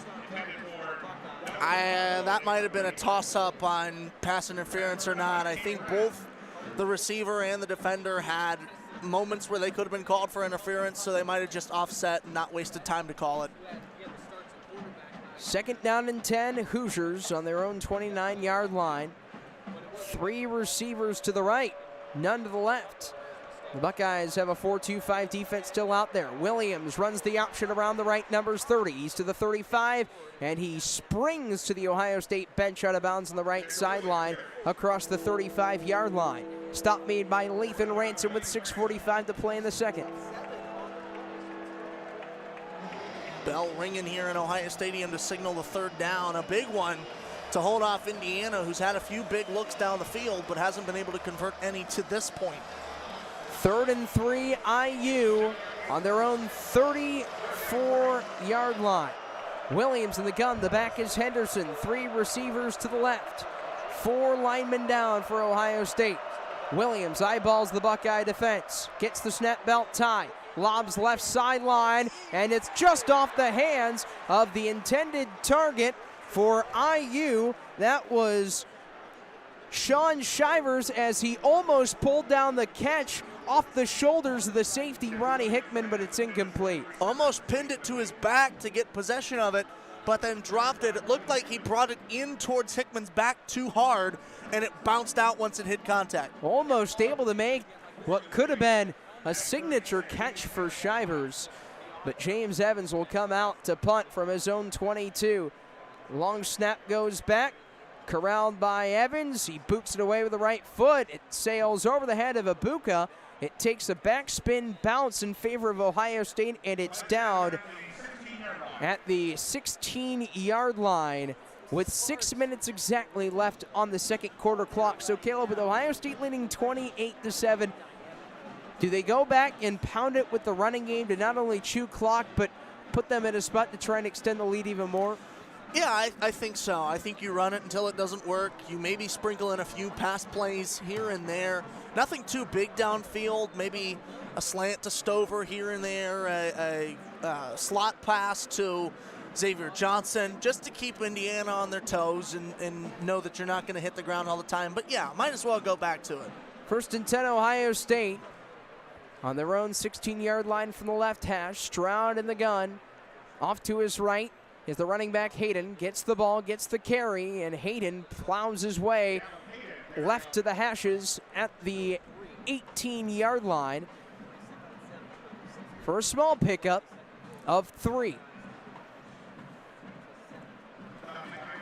The Buckeyes, Caleb, averaging 9.9 yards per carry before Hayden was able to get a 3-yard gain, and now it'll be 2nd and 7 from the 19 of Ohio State's own. Stroud back behind center to his left. Williams collects the snap with the ball in his hand. Stroud airs it out deep down the left sideline, and it's over the outstretched arms of his intended target, Marvin Harrison Jr. Stroud missed him in stride around midfield, incomplete for 3rd and 7. It's a good look, it's a good throw, just too much on it. Gets out of the reach of Marvin Harrison, who usually can make diving plays like that, but that just too far out.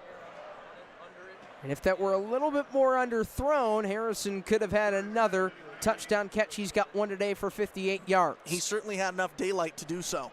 5:20 to play, 3rd and 7, Ohio State. They need to get to their own 26-yard line. Here's the snap to Stroud. He goes deep down the right hash, and it's caught outside the hash marks at the 50-yard line. A sliding grab made by the tight end, Cade Stover, into Indiana territory to move the sticks. I know it resulted in some good yardage for Ohio State, but that's a dangerous throw. All the IU defender has to do is turn around, and that's practically a bullet to him. That's what happens when you play a receiver behind, but he's got to turn around and look at it. I believe that was the defender, Devin Matthews. Matthews had his first career interception versus Ohio State in 2018. Had an INT a couple weeks ago as well, but wasn't able to pick it there. Could have had his second against the Buckeyes if he would have turned that shoulder. 4:45 left, second quarter, 28-7 Ohio State leading. They have it on the Indiana 49.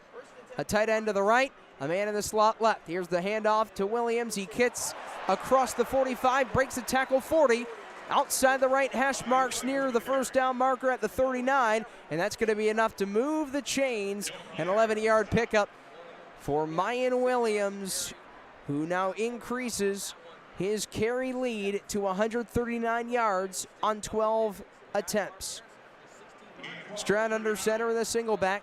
Tail of the tandem is Williams. Pitch right side, Williams outside the numbers 40. Back to the line of scrimmage. He retreats to the 38-yard line. Stop made by Indiana's Miles Jackson, the linebacker. That's one of those few Mayan Williams runs that hasn't broken off for a massive gain. Indiana doing a good job getting to the line of scrimmage and stopping him. Williams comes off. Dallin Hayden's in. He'll be the running back set back behind the quarterback Stroud. On 2nd and 10 from the IU 38. Right hash. Stroud of the pistol, looks left.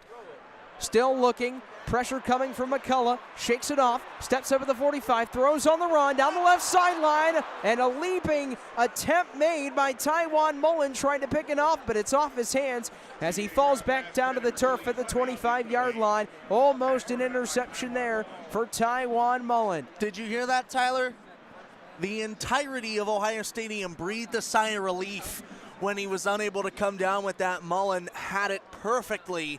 If only he was able to get his hands firmly on the ball, that would have been their first turnover of the game, and it would have gone to the Indiana Hoosiers and maybe given them the spark they were looking for. 3rd and 10, Ohio State at the Indiana 38. From the right hash, Stroud in the shotgun.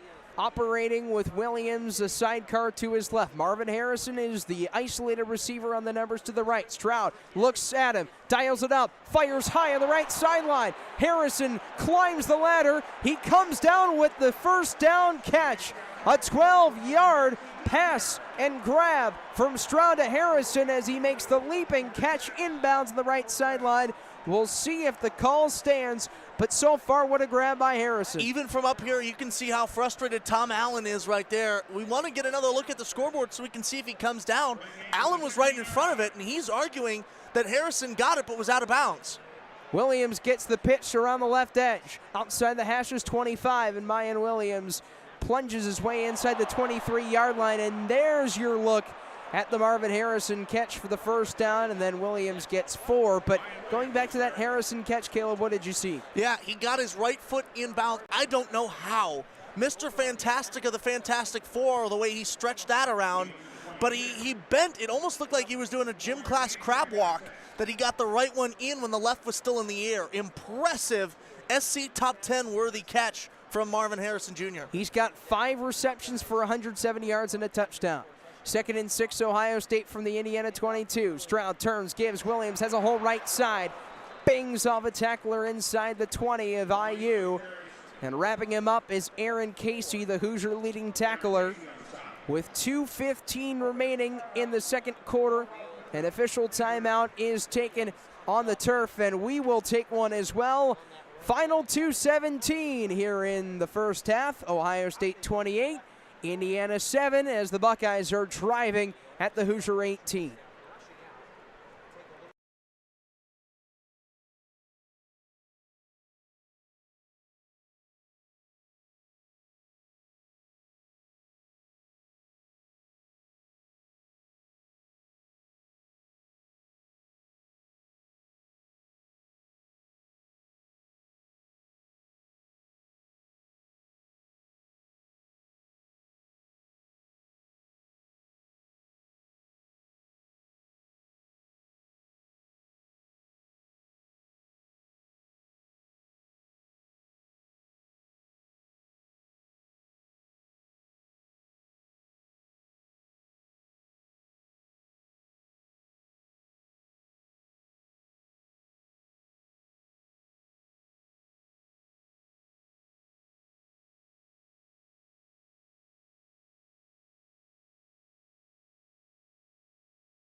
Left in quarter number 2, Tyler Danburg, Caleb Spinner with you.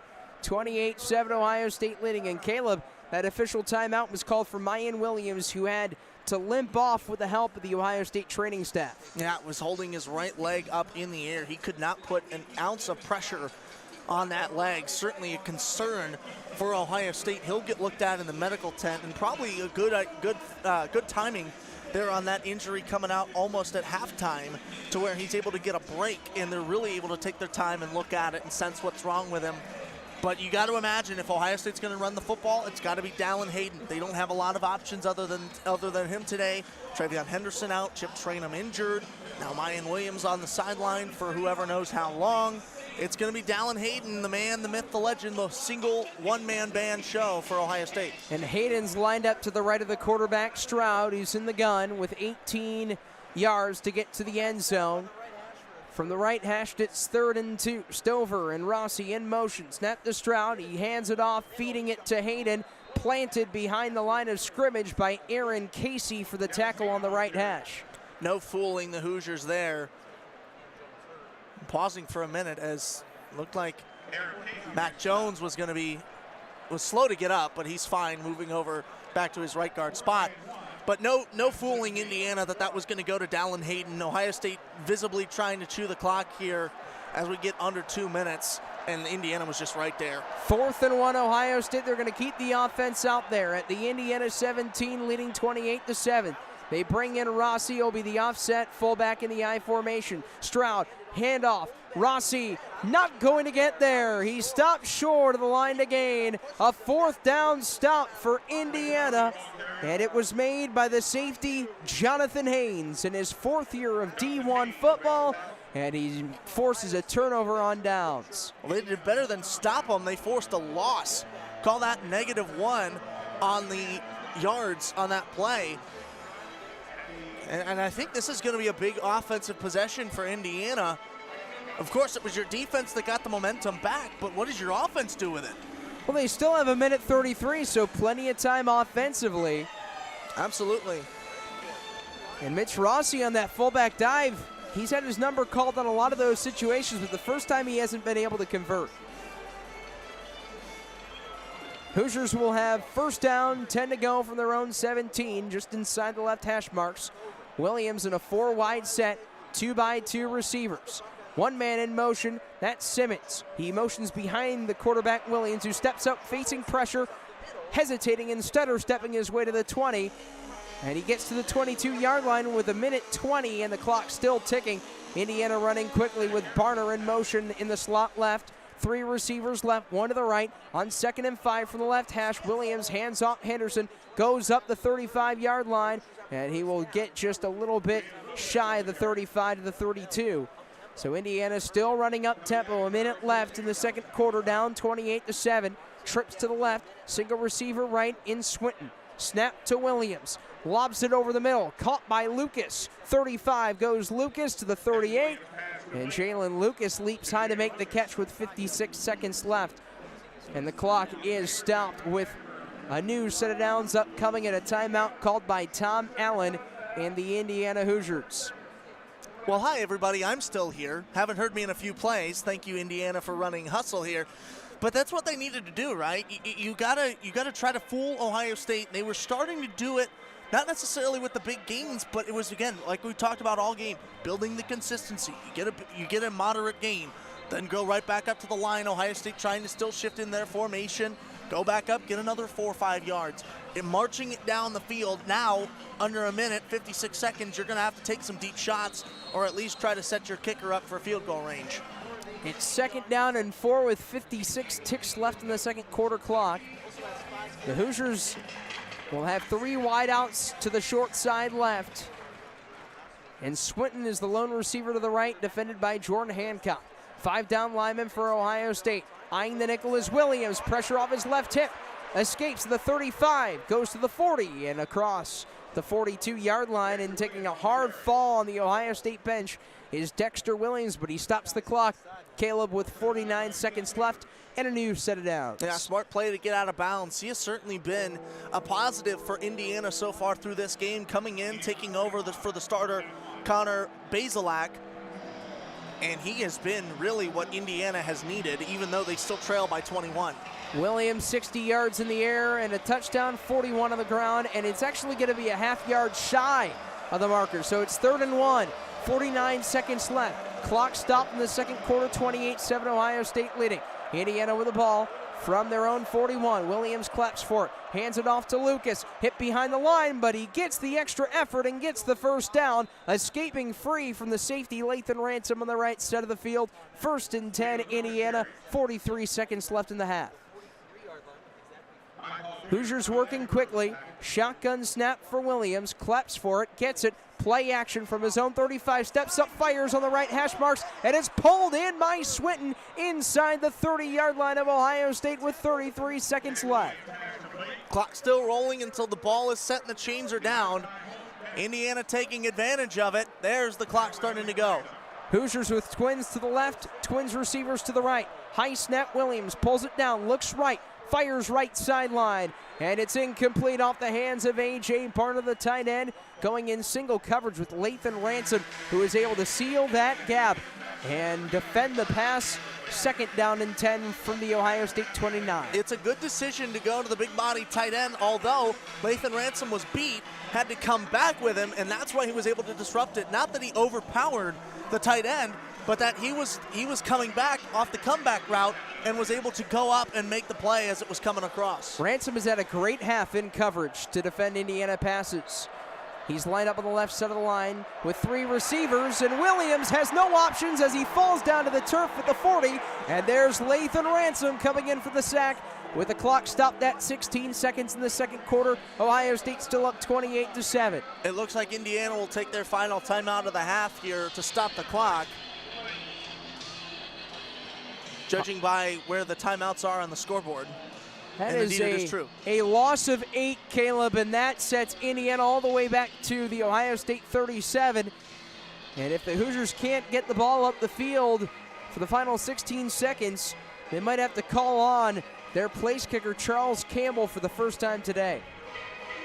And of course they want to find the end zone here to try to cut into this lead. But at this point, you can't argue with points wherever they come. So do you look for the out route, just try and get out of bounds and stop the clock? Yeah, I do. I had to take another look at 16 seconds and wonder how many plays I could get off. Yeah, I think I look for the out route. Maybe I look for a shallow post as well to the outside, but like flip it so it's not going inside the field, it's going out. But either way, yeah, look towards the sidelines. The Buckeyes bring out 2 high safeties with McAllister and Hickman. 3rd and 18. Snap to Williams, and he goes down on the sack. With it is the defensive tackle for the Buckeyes, Ty Hamilton, in his 2nd career start. 4th and 23 as time runs out. Ohio State was leaving the field. Ohio State was leaving the field. They thought that was it. They thought Indiana was going to let the clock run out. Indiana tried to get on for a play but couldn't get the snap off in time. Ty Hamilton the sack, a loss of 5. And before Indiana could get a snap off on 4th and 23, time runs out. To the second half we go on Scarlet and Gray Sports Radio. It's 28-7, the Buckeyes lead. Caleb, what did you take away from that first half? Let's start off with Ohio State. So Ohio State was able to do whatever they wanted whenever they wanted to do it, both in the air and on the ground. It was a mix between Ohio State's receivers and the running backs who were getting the attention. That's something you love to see for Ohio State, and the fans, of course, now filing out to the concessions areas, or at least the warmer parts of the stadium inside on the concourses. They love to see it too. But for Indiana, you saw glimpses of it, right? You saw that they have potential to get past this Ohio State defense, whether it's a deep shot downfield or building consistency with those mid-level 4 to 7 yard gains. They just have to do it. It's there. They just haven't been able to sustain it, and I think that's going to be the big question that they need to solve in the second half. The Hoosiers started out with quarterback Connor Bazelak. Didn't get much going in the first 3 drives, so they brought out Dexter Williams, and on his first drive, Caleb, he engineered a 70-plus yard scoring drive. What did you see from Dexter Williams that got things going late in that first half? I saw his legs. He was very mobile. He did what Connor Bazelak couldn't, and that's when Ohio State pressured him. He was able to squeeze his way out of it and pick up yards that he shouldn't have had if Ohio State had gotten onto him. So I think he's very mobile. I think he's confident after a few big plays, and I think that's what makes him dangerous now for the Hoosiers. Just 7 points in that second quarter. That one came on a touchdown by Mayan Williams. A big scamper and score for 48 yards. Now Williams ended the first half a little bit banged up, but he finishes with 15 carries for 147 yards and a touchdown. Ohio State with 377 total yards. Indiana with 147. For Caleb Spinner, I'm Tyler Danburg. We sign off, and we'll give it off to Matt Goldman and Kole Emplit for the halftime report when we come back on Scarlet and Gray Sports Radio.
Welcome back into the SGSR halftime show. I'm Kole Emplit, joined by Matt Goldman. Matt, so far it's been a one-way game for this Ohio State squad. They lead 28-7 after one, but the bigger story right now, Mayan Williams. He's had a great day on the ground. 15 rushes for over 140 yards and a touchdown, but about just 2 minutes to go before the end of the half, going down with a leg injury. It looked like his leg or ankle. He was unable to put any pressure, and that was his left leg. It's very bad for this Ohio State team who's already down Trayvon Henderson. Chip Trainin wasn't able to play today, so now they have to rely on two freshmen, Dallin Hayden, to get the rest of the reps today. But for this Ohio State squad, the running back room is just a little decimated right now. Yeah, Buckeyes up 21. They were going into halftime as Mayan's been carrying the ball today. 147 yards on the ground, and one touchdown to add to it with a 48-yard run. It stinks to see for Ohio State just because of the fact that Mayan was playing so well. The running back room is so shallow, right? There's not a lot of guys there. Xavier Johnson's down the number 2 guy behind Dallin Hayden. Wouldn't be surprised if we don't see Mayan the rest of the day, even if he's okay, it's precautionary at this point. But Ohio State, we saw with Mayan Williams going down, just not a good thing for Ohio State with only 2 weeks to go until that Michigan game and with Maryland next week. So right now, Ohio State just continuing to push metal to the pedal. They've been playing really well overall, and I really like what they've done.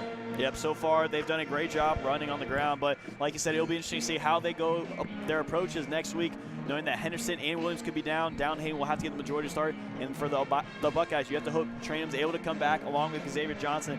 Keeping those guys healthy is going to be a big key going forward for this rushing offense, but for Ohio State as a whole, they came out swinging that first quarter, 21 points.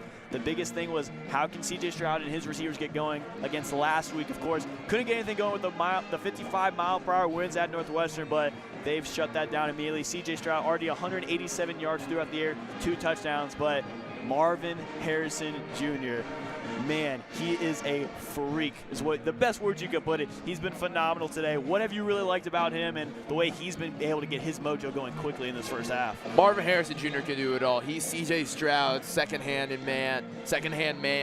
For Harrison Jr., it's what he does so best is kind of the things you don't really think about as a receiver. The way he turns, the way he's able to find the ball without really moving his body. It's just really guiding with his hands. I think something that Marvin Harrison Jr. does so well, we saw one of his throws, he adjusted to CJ's not amazing throw on the fly to drive down for Ohio State to score. So the things he does is just, his athleticism is so unbelievable.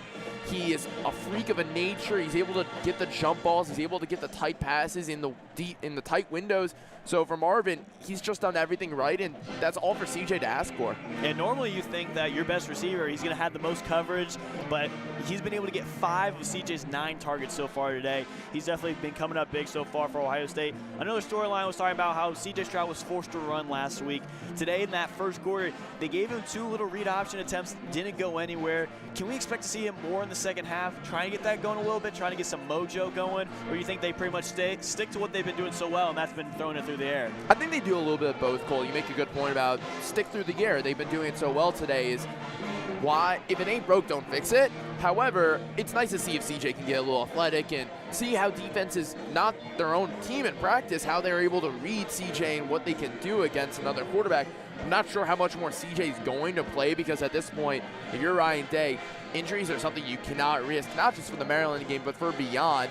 So Ohio State, Kyle McCord might get a little action, Devin Brown might get some action, but if the read option is going to happen, it's okay for it to happen. We saw CJ get a little mobile and scramble the early first quarter, and that was kind of it. And I kind of like that he was able to do that in the game. You heard the crowd's reaction. It was loud when CJ ran, because I think fans really want to see him get more involved in that way. Exactly. We know we're hitting on the Ohio State offense. Let's shift over to the Hoosiers now. Indiana was a little slow-footed, but they eventually got on the board in that first quarter after a long pass. That time it was from Dexter Williams, actually, who came in for Connor Bazelak, only 3 for 5 today with 12 yards. Williams a little more resurgent, 5 passes, 10 attempts. He has 80 yards and a touchdown. You know, what have we seen from the Indiana offense where they really haven't been able to get anything going rushing us? They only have 47 yards today. Yeah, and we talked about in the pregame, their quarterback's been their main issue all year. That is why they're on a 6-game losing streak right now. It's due to the fact that they just don't have the best quarterbacks and the best athletes right now for them. So that's why they had to make the switch for Dexter Williams. And Williams does give them a little more mobility and athleticism than Connor Bazelak does. However, Indiana really just can't get much going. They have just a little over 100 yards in the air. Their running game's not been amazing. For Indiana, at this point, it's not like to give up, but at the same time, Dexter Williams has just been the only guy that can do anything for them, and it's not been a ton. And it's really hard to get your offense going when they're going against a really reformed, resound defense and what Ohio State has been able to bring to the table so far this year.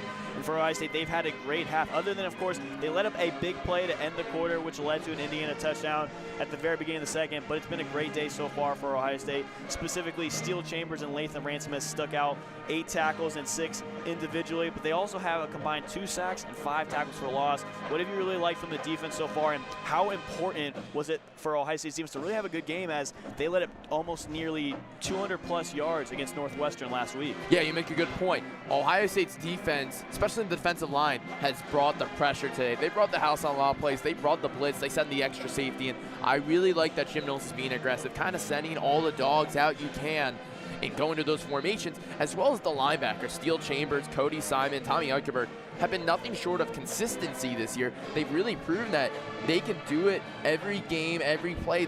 Those 3 guys have been really consistent throughout the year. Where Ohio State struggled is their secondary. And you would think from the past, it's not the secondary that typically struggles, but this year it's Cam Brown specifically. We saw him give up the first touchdown today.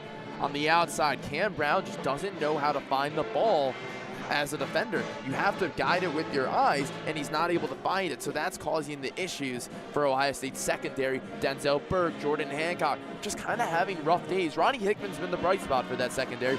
We saw him get in there. He was the leading tackler of the team last year, so we know what he can do. But for Ohio State, at the moment, the defense has been pretty solid. I really like the pressure, especially from the interior of Teron, Vincent, Jerron, Cage, and JTT. Matt, Ohio State leads 28-7 at the half. Real quickly, Dexter Williams has come in. He's been great for Indiana. What's a key piece for this Indiana offense you want to see in the second half? Something that they can attack or exploit in this Ohio State defense. As I just mentioned, Cam Brown. Exploit Cam Brown at the moment. Like, just do that. Get him on the outside. Get him to in one-on-one coverage specifically, if there's a safety that you think is going to help as Dexter Williams, don't throw it that way. But if you see Cam Brown's going to be one-on-one with one of your receivers, that's where you have to attack. That's where it's going to work. Or where Ohio State's also struggled in the past and against other teams this year is when teams are on the outside. When they don't run between the hash marks, when they bounce on the outside, that is where Ohio State struggled for open field tackles. And if Indiana can take advantage of that, they can get back into this game. I'm not sure about winning this game, but getting back in is how they need to. Definitely. They've been much better offensively under Dexter Williams since coming in. And Ohio State, you hit on it, but only now one scholarship running back. That is Dallin Hayden, who will have the majority of the snaps along with Xavier Johnson in the second half. But really, what do you want to see from the Ohio State offense, a key piece, other than what they've already been doing? For Ohio State, I think it's getting Cade Stover more involved. We saw him have a catch at the end of the first half.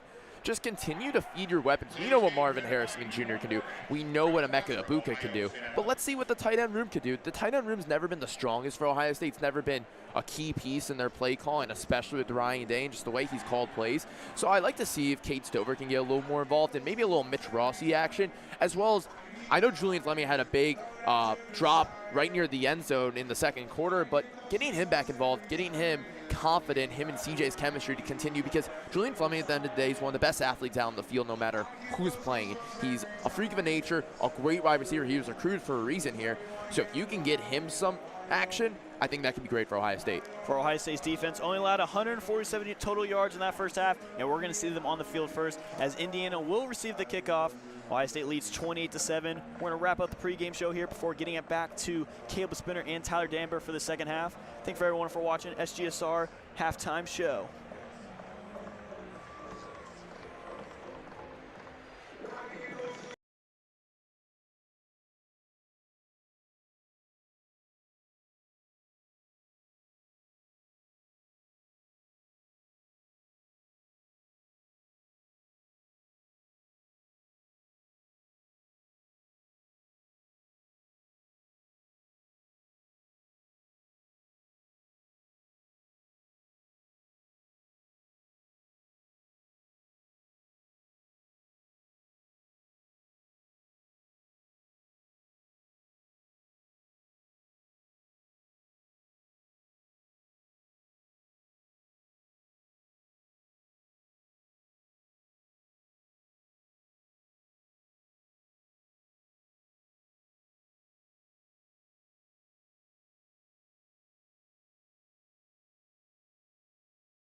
Welcome back to Ohio Stadium, where we are walking in a winter wonderland. The snow is back and in more full force than ever, except now, as soon as I say that, it's started to die down here.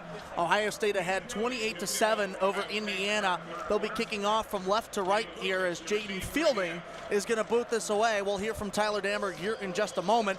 There's the kick. It's up and down, right down the center. It is fielded inside the 10 at the 7-yard line, and a fair catch will signal where Indiana will start. That was Sean Shivers who did the fielding. And now we'll see the Indiana offense come out. We were talking about at the end of the broadcast at the first half that Dexter Williams II has been in at quarterback, and ever since, the IU offense is a little bit more pep in their step. Ohio State now without Mayan Williams. Let's see what that looks like on offense in this next possession. But Indiana to start off with the ball first here in the second half. It is quarterback Dexter Williams who took over for Bazelak in the first half. And it will be a reverse around the right side. This has room across the 40. A touch still across midfield. Cutting back and out of bounds at the 35 yard line. What an opening play off a double reverse from Indiana. Walt Bell reaches into his bag of tricks. It's the handoff to the running back Shivers, the pitch to Simmons, and he goes all the way down to the 30. 14:38 to go and counting down in the third quarter. Ohio State 28, Indiana 7. It's a handoff, another double reverse. Now back to the quarterback, Dexter Williams. Throw to his right side, just out of reach of his receiver. That was back to Barner, the tight end, who had a touchdown in the opening half. It was the same play, but with an extra pitch, and this time the quarterback Williams got it back and threw it down that right sideline.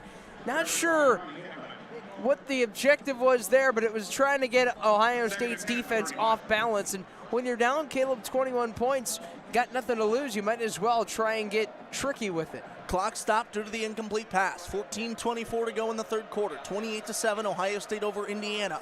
Two receivers out to the left with a tight end, to the right for Dexter Williams. It's a handoff up the middle and around to the right side to the 15-yard line, the 25-yard line, where he is brought down. It is a modest gain of about 6 yards for the Indiana Hoosiers. It was the running back, Sean Shivers. Two receivers out to the right with a tight end offset from the line of scrimmage. Dexter Williams with the back to his left hip. Clapping forward in the shotgun, looks back over to his sideline. 13:50 and counting down, 3rd and 4 from the Ohio State 25-yard line. Ohio State, 4 up front, they rush. Dexter Williams hands off to Shivers up the middle for a gain of about 2 or 3. It'll bring up 4th down and short for the Hoosier offense. They go back-to-back carries to the Hoosiers with the running back, and Ohio State able to shoot that A-gap, and in on the stop was Teron Vincent. He's been looking really good in his second consecutive start. I formation for the Hoosiers now. Dexter Williams sets up on his own on the Ohio State 23. 13-16 counting down, 4th and 2, a big down for the Ohio State defense and the Hoosier offense. It's flipped up and out of bounds, incomplete.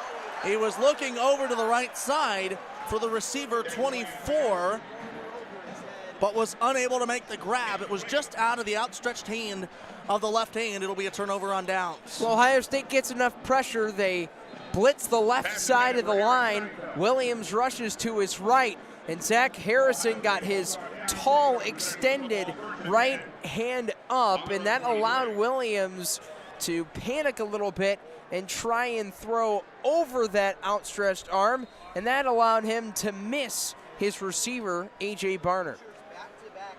I beg your pardon, that was to Aaron Steinfeld. I called out a defensive back there for a minute ago. 24 was not the correct number on that play.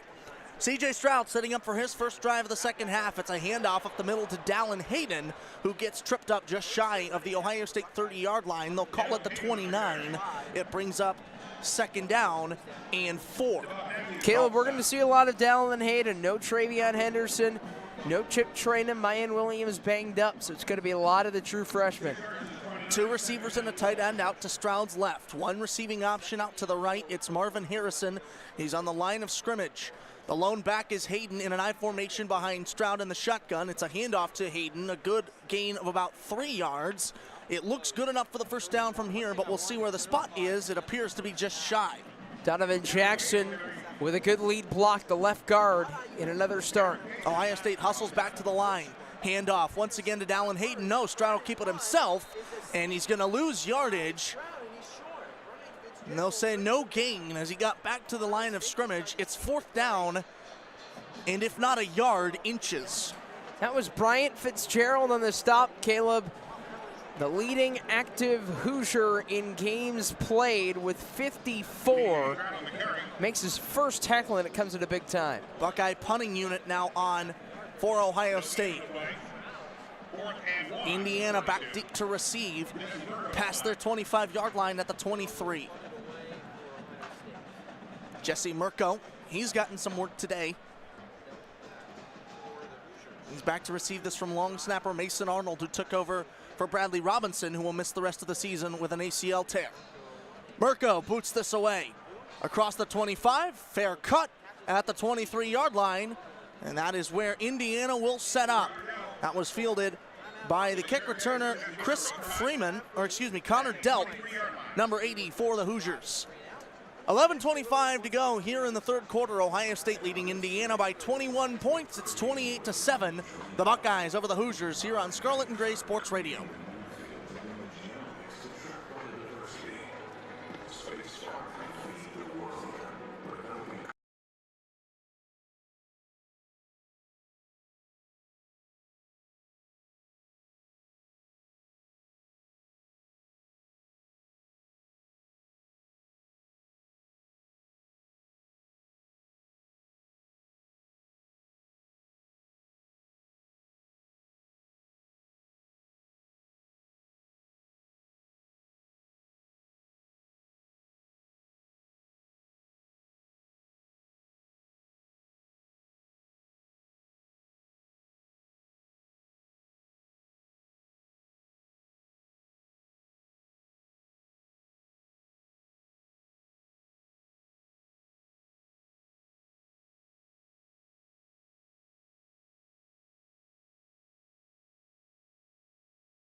Buckeyes 28, Hoosiers 7 with 11:25 to go in the third quarter. That's where we stand here on Scarlet and Gray Sports Radio and SGSR TV.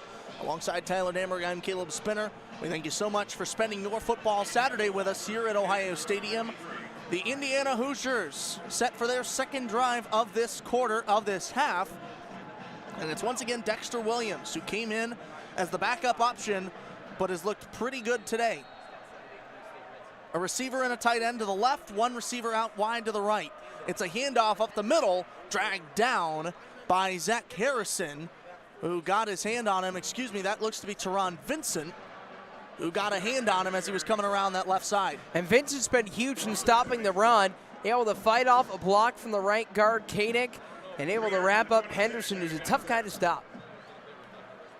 Two receivers, one being a tight end out to the right. It's a handoff once again for Dexter Williams. Now around the left side, he has room. Lathan Ramson, the first one to get a hand on the running back. That's number 26, Josh Henderson.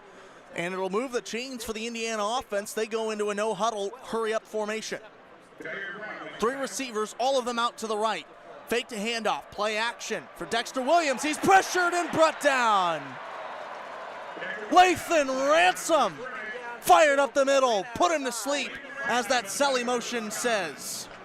And the remarkable day for Lathan Ransom continues. He had a career-high 9 tackles in last week's affair against Northwestern. He's having another career day, add a sack onto his resume against Indiana.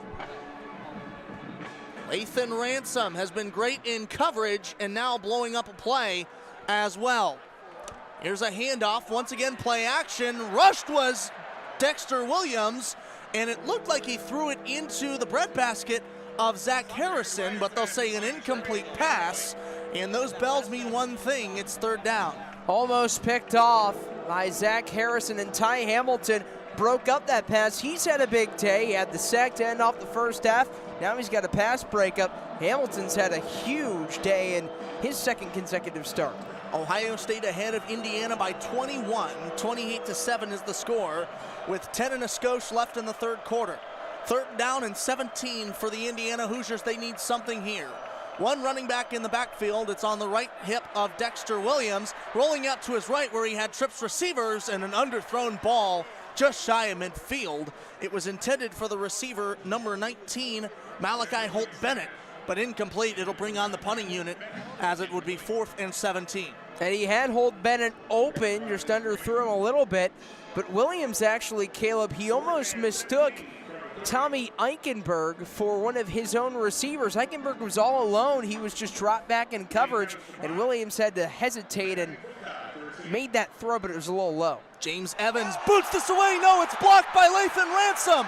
The ball is loose, and it looks to be recovered by Ohio State on the 2-yard line.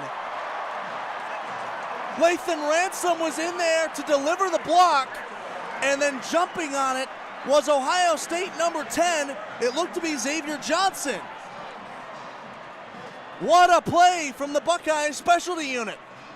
It was a clean snap, a clean pickup by Evans, but Lathan Ransom escaped right down the middle of the line of scrimmage. A two-hand block, and it still kept going near the 2-yard line, and Xavier Johnson, he was able to beat off an Indiana special teamer to the ball. That was the tight end, Ryan Barnes. So Ohio State will take over deep in opposing territory at the 2-yard line of the Hoosiers. 9:48 to go in the third quarter. First and goal for the Buckeyes. C.J. Stroud in an I formation, hands off to Dallin Hayden. Did he get his second touchdown of the day? The decision has yet to be announced. They look to be marking him short. It'll be placed on the 1-yard line, second and goal. And the officials will call a timeout for injury. Looks to be a Hoosier who is down on the turf at the moment.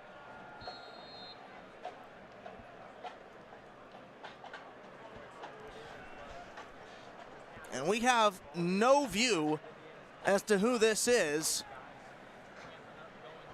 We'll let you know as soon as we're able to. But Ohio State, good decision to go with the run there on the 2-yard line.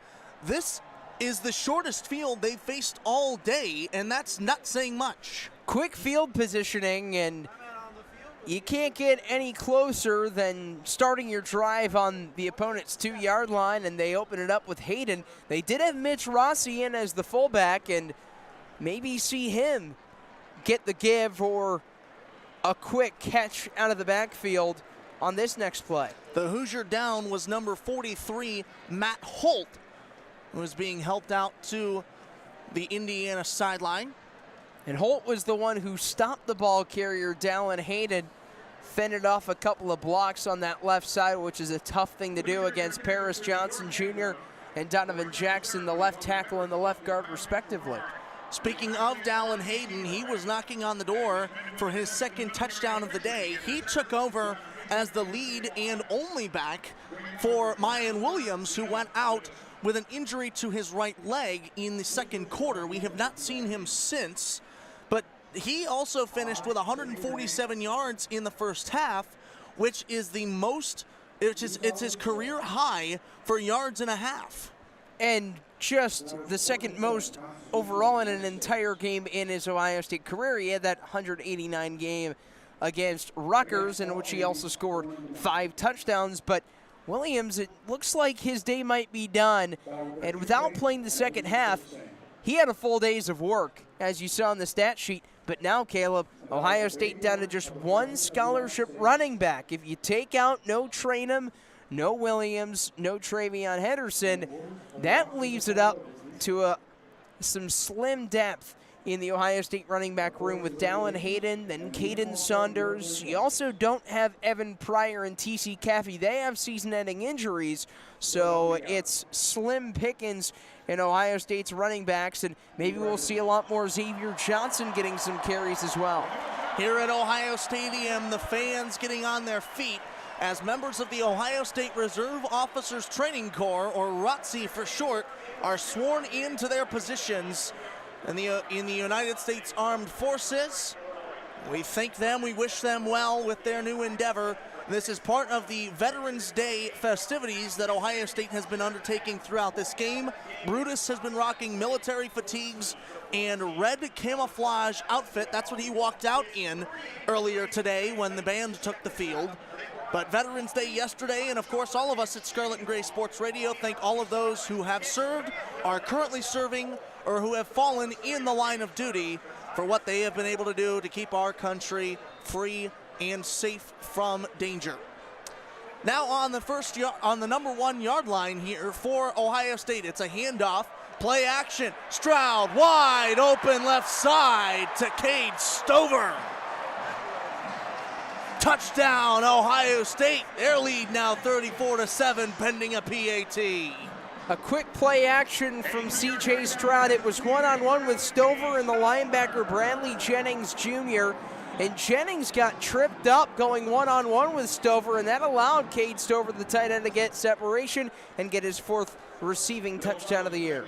Noah Ruggles on to perform the PAT. It would put Ohio State ahead by 28 over the visiting Hoosiers. Ball down at the 11-yard line. Snap is back, hold is down, and the kick is good. 35-7, Ohio State commanding Indiana here with 9:33 to go in the third quarter. You're listening and watching Ohio State football on Scarlet and Gray Sports Radio and SGSR TV.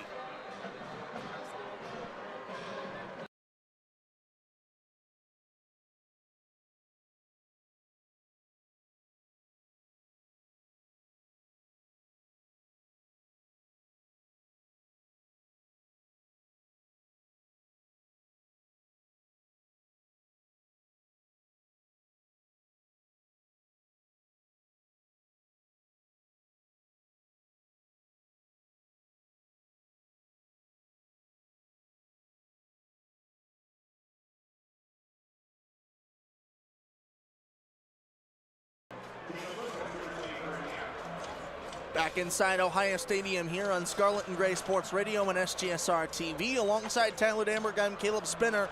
Thank you so much for spending your Saturday afternoon with us here on SGSR. It's a kick from Jaden Fielding following the Ohio State score that will be fair caught at the 9-yard line, and that is where the Hoosiers will set up. They have had very little offensive production throughout today. They need something to get back in this game down 28. And they came into this one with the 5th best passing offense in the Big Ten, and they've been held to under 100 yards in the air. The 25-yard line is where the ball would be spotted. Of course, in college, if you fair catch it inside the 10, it gets moved out to that line where the Safe Flight Field logo and the Big Ten logo are as well. It's a handoff on 1st and 10. Dexter Williams hands it off to his running back up the middle, and it's a gain of about 5 yards for the running back.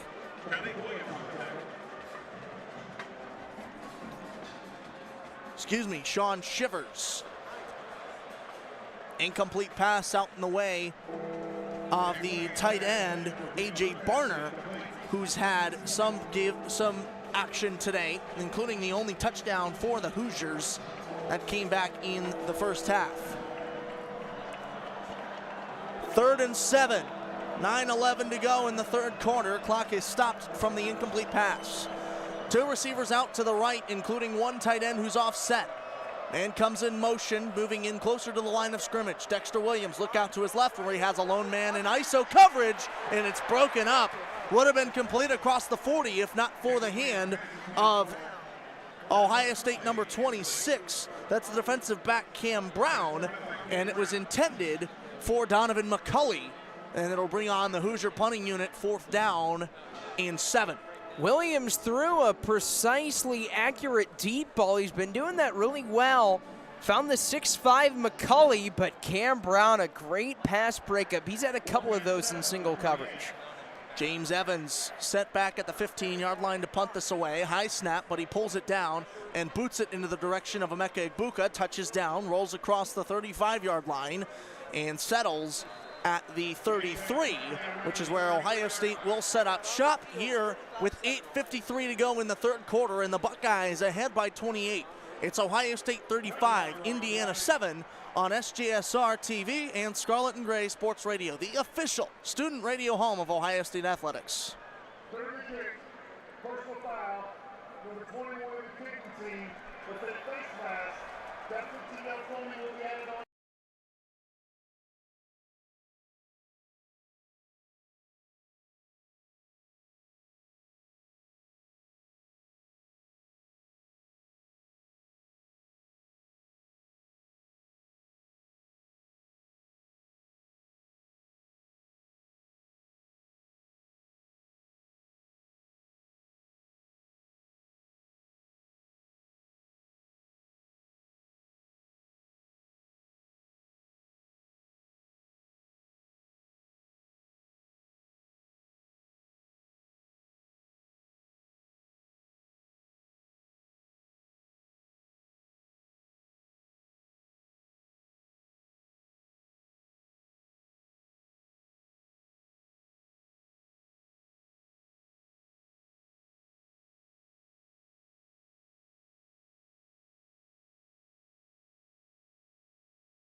Back here in Columbus for the third quarter between the Buckeyes and the Hoosiers. Ohio State leading Indiana by a score of 35-7.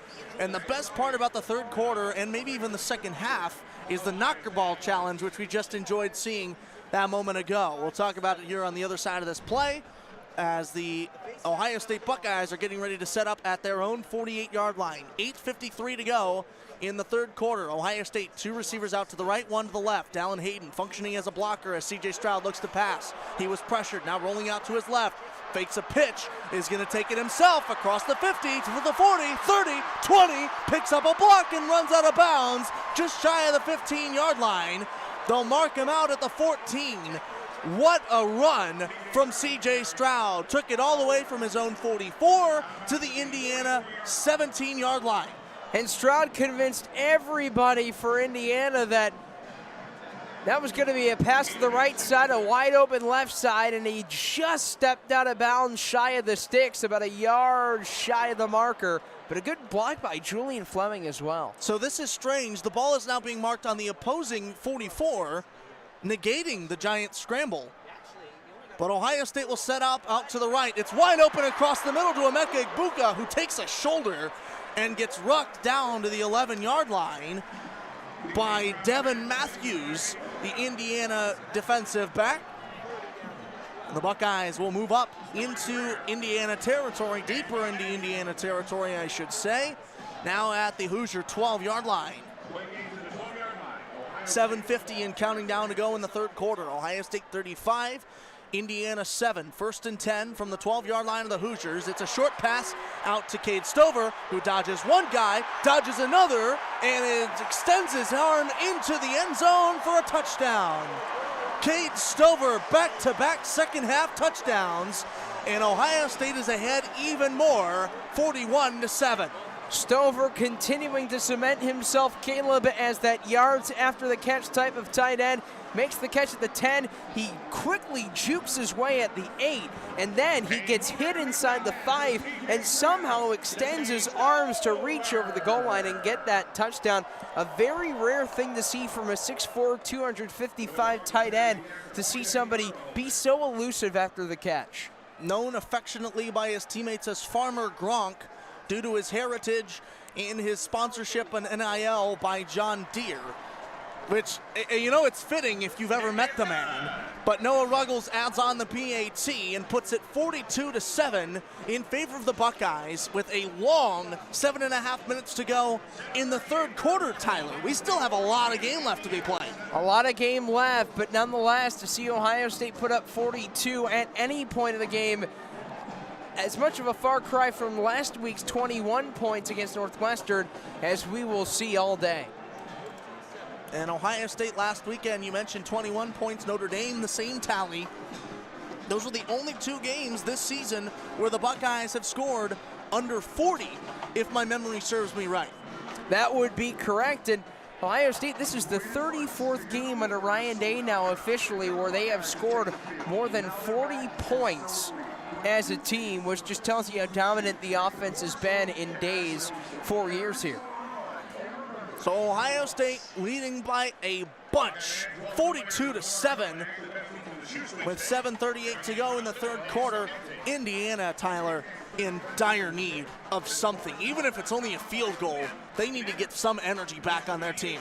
And I think it starts with the running game, because they've been able to get a lot of those big gains off of their running backs. And something, too, that we have not seen from the Hoosiers in this game, the running backs getting involved in the passing game, because that's been a lot of the identity of the running backs. When you look at Josh Henderson, you look at Sean Shivers, even the true freshman Jalen Lucas, they're all all-purpose threats. They've caught over a combined 5 touchdowns, and that's when Indiana's offense is really clicking, when the running backs can make catches out of the backfield, and we haven't seen a lot of that connection with the running backs and Dexter Williams II. The play I'm reminded of goes back to that missed screen pass from Mayan Williams back when he was still playing in the first quarter, and it was a drop off his hands. That's the last time I remember a running back being targeted as a receiver. Of course, Xavier Johnson coming in listed as a running back, but has been able to get a few out of the backfield as well, including one deep ball that he was able to extend the play off of.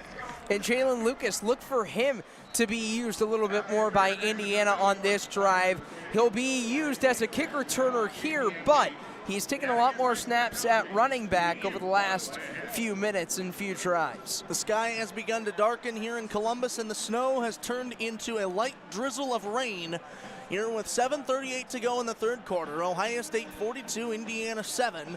Jaden Fielding will kick this off. The ball set at the 35-yard line of Ohio State. Hoosiers back deep to receive. Their deepest man is on the Ohio State goal line. Buckeyes kicking off left to right. There's the kick off the tee through the air out to the left side, and it is fair caught inside the 5-yard line at the 3. It'll be moved out to the 25, and Indiana now back on offense. They need to get something going. And I think that, well, we talked about the running backs getting involved, but Dexter Williams on that last drive starting to air it out a little bit more. He had that deep 30-plus yard target for Donovan McCulley, and maybe McCulley's used a little bit more. He's got that big 6'5 frame. He's going to be lined up on the left numbers one-on-one with Jair Brown. 2 tight ends set for the Hoosiers. 1 receiver out wide, each to the left and right. It's a handoff up the middle. It goes nowhere. If they're being generous, they'll give him a yard, but it looked to be just back to the line of scrimmage, as that was back to Shivers, the running back. Ohio State has taken advantage defensively of Indiana's banged-up offensive line. No Matthew Bedford, no Joshua Sales, and Ohio State really taking advantage with the nose guard, Sharon Cage. 2 receivers outright to the right and a tight end as well. A lone running back in the backfield at Shivers on the left hip of Dexter Williams II in at quarterback. He took over for Connor Bazelak back in the first half. 7 minutes exactly to go in the third quarter. It's another handoff to Shivers up the middle for significantly more yardage than the previous play. He gets all the way a yard shy of the first down. No, they'll mark him back before that. 3 yards shy of the first down. It's a gain of 4. It'll bring up 3rd and 3 for the Indiana Hoosiers as the clock ticks under 6:40. 2 tight ends set once again. Receivers out to the left and the right, 1 each. Handoff again to Shivers. No, it's going to be Dexter Williams who keeps it around the left side, and he's tackled across the 35-yard line to the 36. Indiana driving, they move the chains.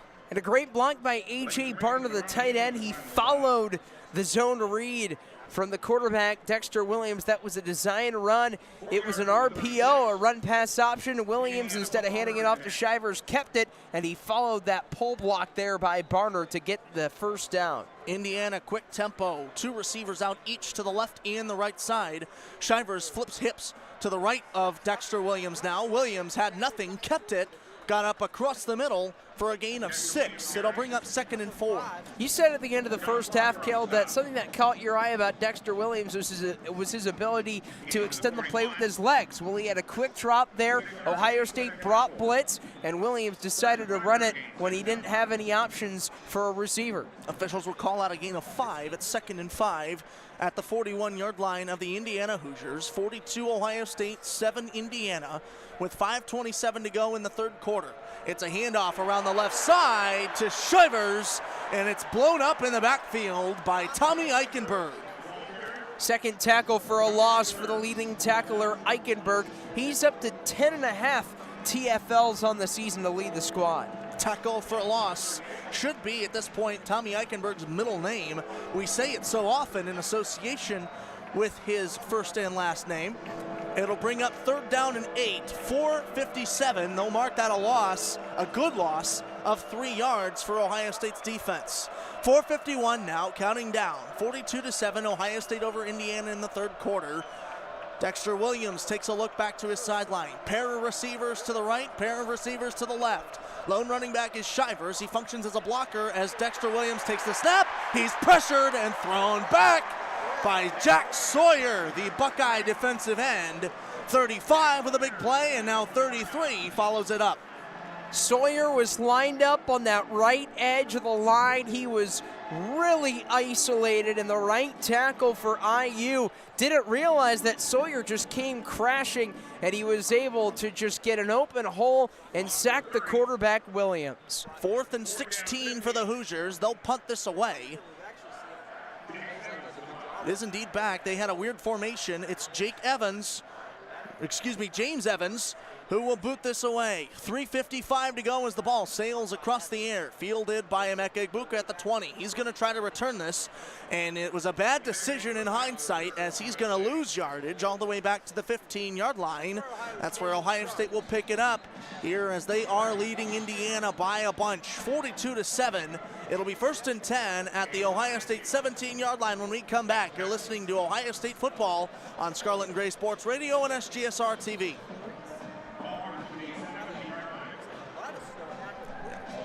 And as soon as I say that, we are back on the field here at Ohio Stadium. They continue to fool us here, the officials do, with these fake timeouts. Just got to keep going quickly, I guess. Ohio State at their own 17. Third quarter, 3:47 to go. 1st and 10. 42-7, Ohio State score. It'll be a handoff up the middle to Dallin Hayden for a nice chunk of change. They'll call it 6. It'll bring up 2nd and 4. Dallin Hayden, a man who was called on to take over for Mayan Williams back in the first half, and he has done exactly what Ohio State wants him to do. 2 receivers and a tight end out to Stroud's right. It's Marvin Harrison Jr. to the left. In an ISO formation, Dallin Hayden moves from the left hip of Stroud to now I formation. Handoff up the middle to Dallin Hayden, who powers ahead, gets a few more yards after initial contact. He'll move it 2 yards past the line to gain. They'll call it a gain of 7. 1st and 10. And Hayden's a little bit more of that speed and finesse type of running back, but Caleb getting yards after contact. He had 5 after getting hit initially. 1st and 10 from the Buckeye 29-yard line. 2:52 and counting down in the 3rd quarter. Ohio State 42, Indiana 7. Xavier Johnson now in at running back on the right hip of Stroud, in perfect line with him. 2 receivers out to the left, 1 receiver and a tight end. It's Mitch Rossi out to the right.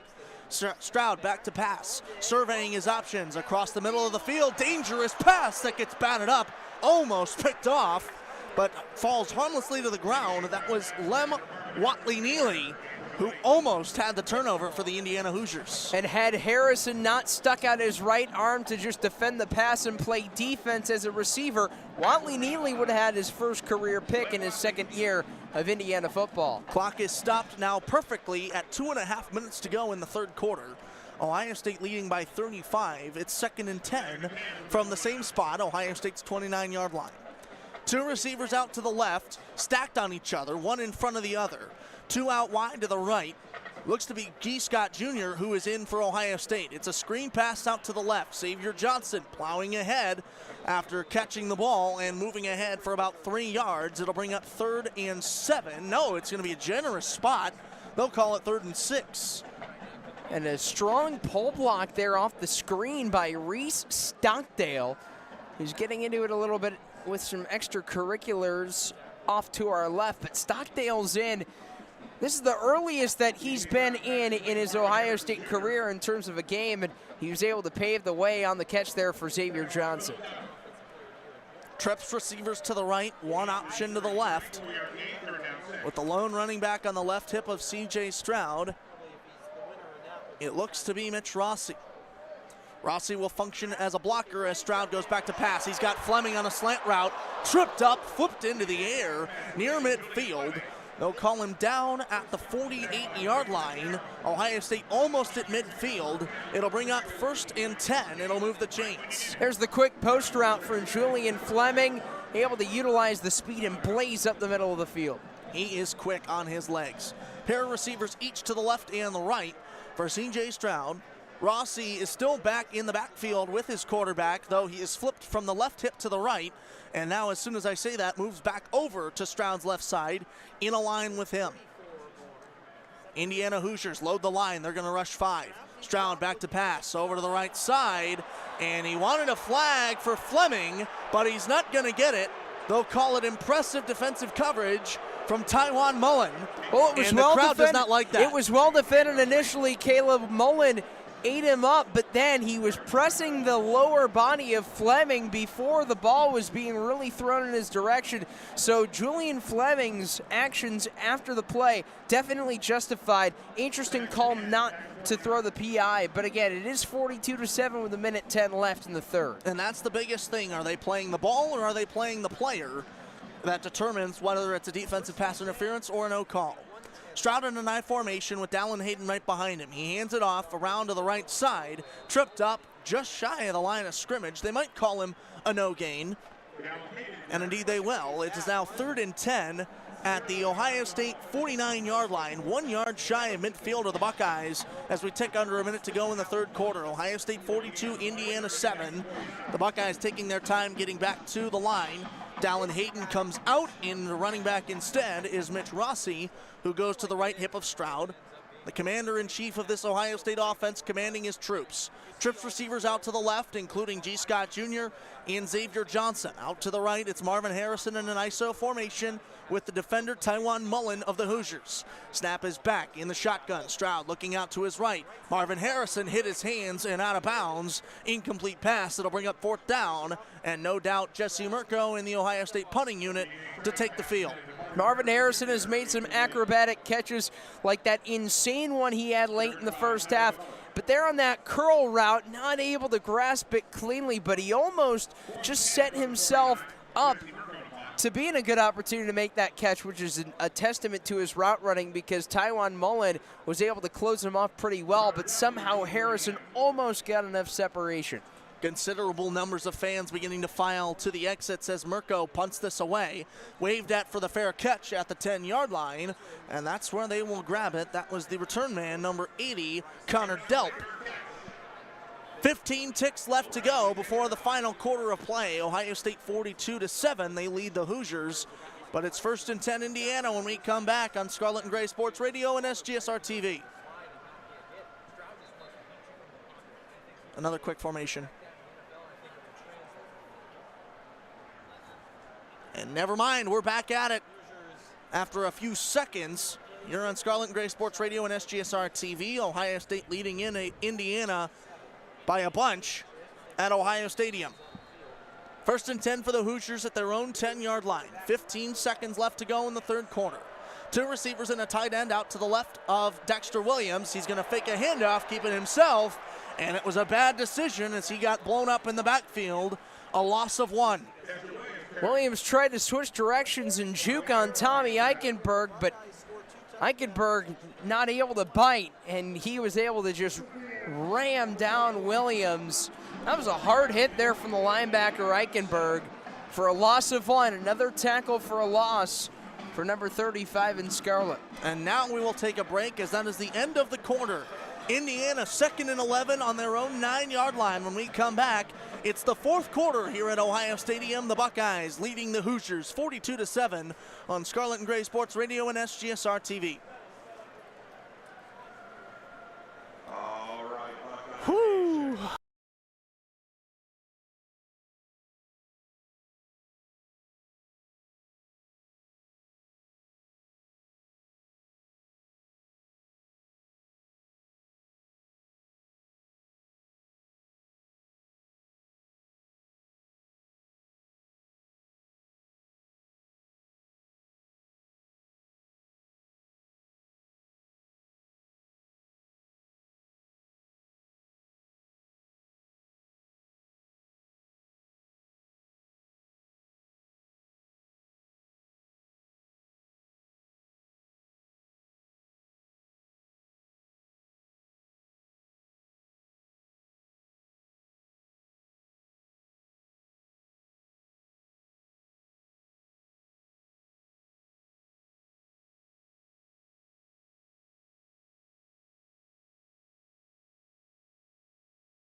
42-7, the Buckeyes lead the Hoosiers here with a perfect 15 minutes to go in the game. It's the start of the fourth quarter here at Ohio Stadium. For those of you listening on Scarlet and Gray Sports Radio and on SGSR TV watching our YouTube live stream, alongside Tyler Danburg, I'm Caleb Spinner. Thanks so much for joining us this Saturday for college football here in Columbus, Ohio.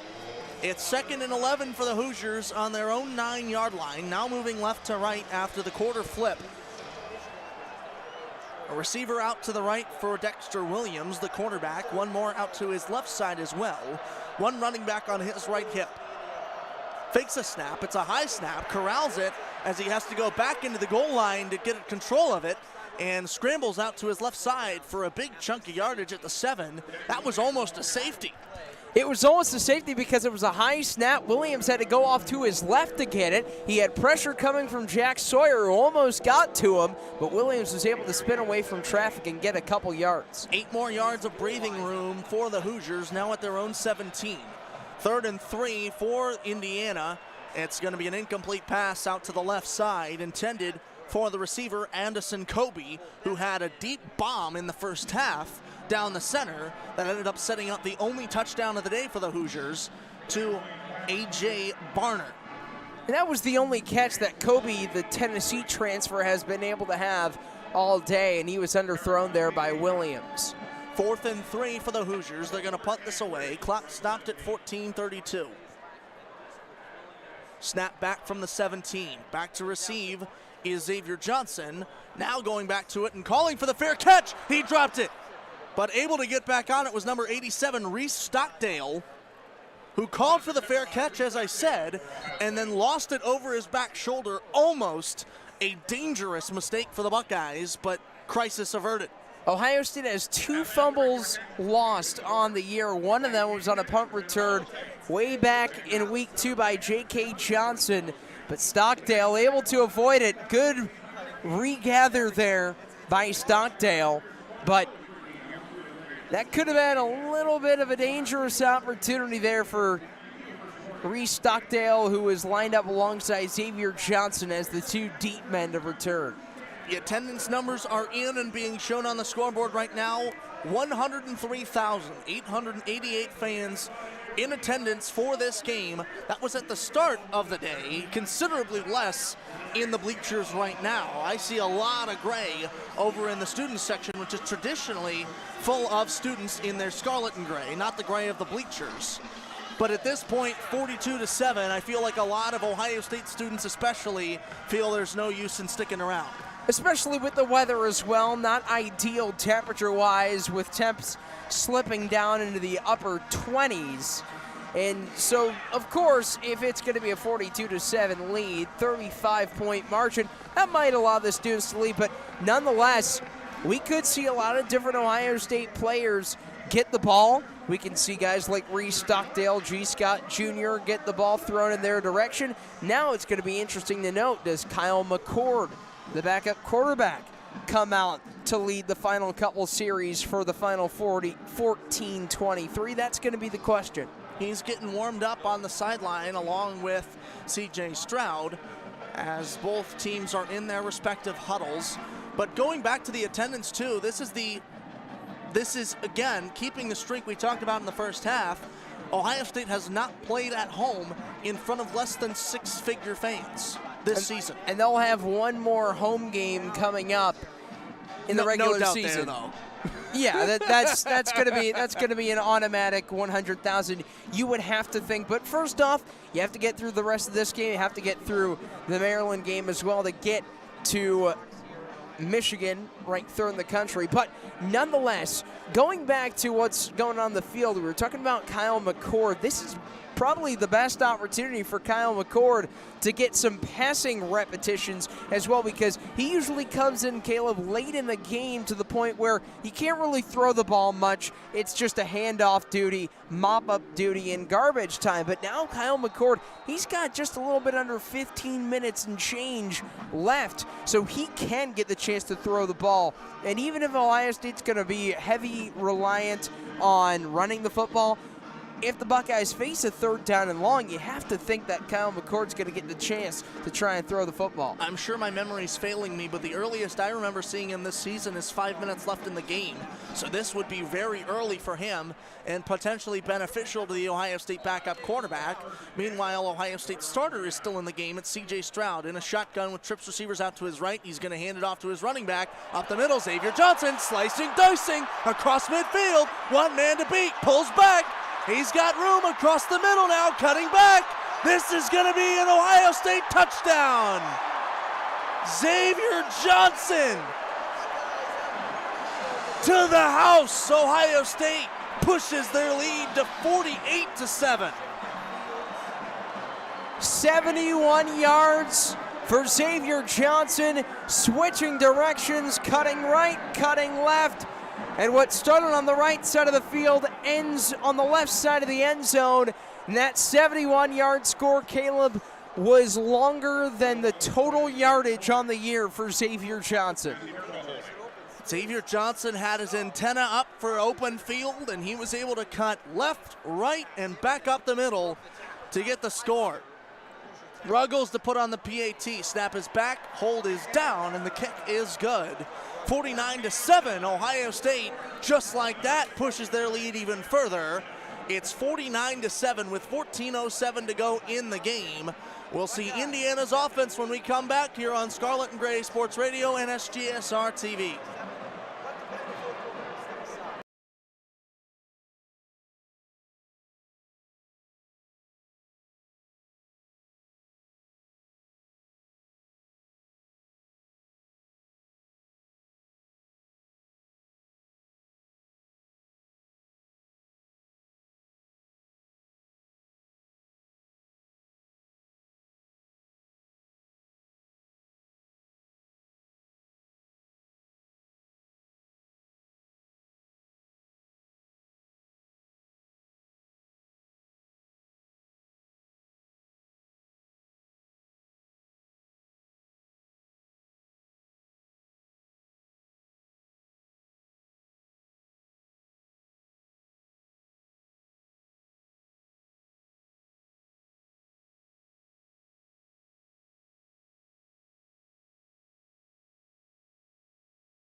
A massive breakout run for Xavier Johnson has the Buckeyes ahead of the Hoosiers 49-7. That last drive, one play, 71 yards, 16 short seconds. And even though we're in the fourth quarter and Ohio State leads by a lot, they are not slowing down in terms of offensive production. And that's the second drive today for Ohio State in which they've only had one play on their drive. The other being that 58-yard pass, catch, and run from Stroud to Marvin Harrison Jr. Alongside Tyler Danburg, I'm Caleb Spinner. We have 14:07 to go before we can call this a game. 49-7, as we said, the score. Ohio State over Indiana, as we'll get the kickoff for this possession from Jaden Fielding. It's returned across the 20, over to the 25, out to the right, and out of bounds at the 33-yard line is the Indiana Hoosiers. It looked to be Jalen Lucas who did the return duties, the Hoosier running back. Lucas has been busy. He has returned 5 of 7 kickoffs, and he leads the Big Ten in kick return yardage. And we've seen him do a lot with a little bit on the kickoffs. Back out for the Cream and Crimson is number 5, Dexter Williams II. He has been Indiana's quarterback since, I believe, the 3rd drive of the day when he took over for Connor Bazelak. He's in an I formation, 2 tight ends, both in left and right side off the line of scrimmage. It's a handoff. No, Dexter Williams is going to keep it as the play was blown up. Jack Sawyer almost got to the running back, forcing Dexter Williams to keep it. It's good for 2 yards up the middle of the field, 2nd and 8. And that's not designed. Williams saw Ohio State show blitz up the middle with Mike Hall Jr. and Tyleek Williams. He pulled back on the handoff to Lucas and decided to take him himself for a couple extra yards. 2nd and 8 with 13:33 and ticking down in the 4th quarter. Ohio State 49, Indiana 7. The Hoosiers come to the line to meet 3 up front, now 4 up front for the Buckeyes. 2 receivers out, 1 each to the right and left, and the 2 tight ends as well. Same formation. It's a handoff to Shivers, who's going to get a good chunk of yardage of about 5. It'll bring up 3rd and around 4 yards to go. The 2nd and 3rd stringers at the linebacker position help make that stop, including the USC transfer Palai'e Neoteote on the stop. 49-7, Ohio State over Indiana. 12:53 to go in the 4th quarter. 3rd and 4 for Indiana on their own 40-yard line. Tight end comes over in motion from left to right. 2 receivers out to the left for Dexter Williams, empty right side. He turned to his right to that said tight end, and it was incomplete over the middle. That was to number 48, James Bamba. Jair Brown flashing the coverage. They haven't really called his number on the Indiana side. They have gone more targeting the other cornerback in Cameron Brown, who's played great for Ohio State, but that time Brown able to lock in on Bamba, the 2nd string tight end. Incomplete pass stops the clock at 12:42. James Evans comes on to punt on 4th and 4. He boots this back. And Reese Stockdale had it bobbled again. This time he didn't get on it. Indiana will recover a muffed punt. And you knew it was going to happen. He played it dangerously. He watched the ball come in, wasn't sure of himself, readjusted just like last time, and this time he can't correct his mistake. And he called a fair catch way before Indiana was even rushing him, and then once there were some Hoosiers in his direction, Stockdale muffed it for the 2nd time, and this time he wasn't able to follow it up. So now Indiana's offense trots back out on the field with some of the best field position they've had all day at the Ohio State 18-yard line. 12:32 to go in the 4th quarter. Indiana receiver out to the left and right, and it'll be quarterback Dexter Williams who hands it off up the middle to his running back, who gets maybe a yard. No, they'll call it a yard lost on the run. It was the running back, Jalen Lucas, it appeared to be. 2 receivers out now to the right. Trips receivers out to the left. Short side of the field is that left side. Williams across the middle and over the goal line, touchdown. Indiana cashes in off the good field position. It was Donovan McCulley. Indiana, they had a fake screen. They tried that little dump off and pump fake to the receiver Simmons, and instead McCulley was able to just streak down the left side of the field, and the quarterback turned wide receiver makes the catch, and he gets his first touchdown grab of his career. Now on for the PAT. 49-13 the score at the moment. Now make it 49-14 as the kick is up and good. Indiana cashes in off some great field position off an Ohio State mistake on special teams, and they are able to cut into this Ohio State lead, but the Buckeyes still lead by 35 points with 12:03 to go in the game. We'll be back here in just a minute. Ohio State 1st and 10 on offense. When we return, it's 49-14 once again, Ohio State over Indiana on Scarlet and Gray Sports Radio. That drama's still left. Talk about a few other things. Buckeyes 49.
49-14, Ohio State in front. That's where we sit at 12:03 to go in the fourth quarter. Indiana cashed in on a special teams mistake from Ohio State. They got inside their own inside the Buckeye 15-yard line off that error and were able to convert it into 7 points off the touchdown in PAT.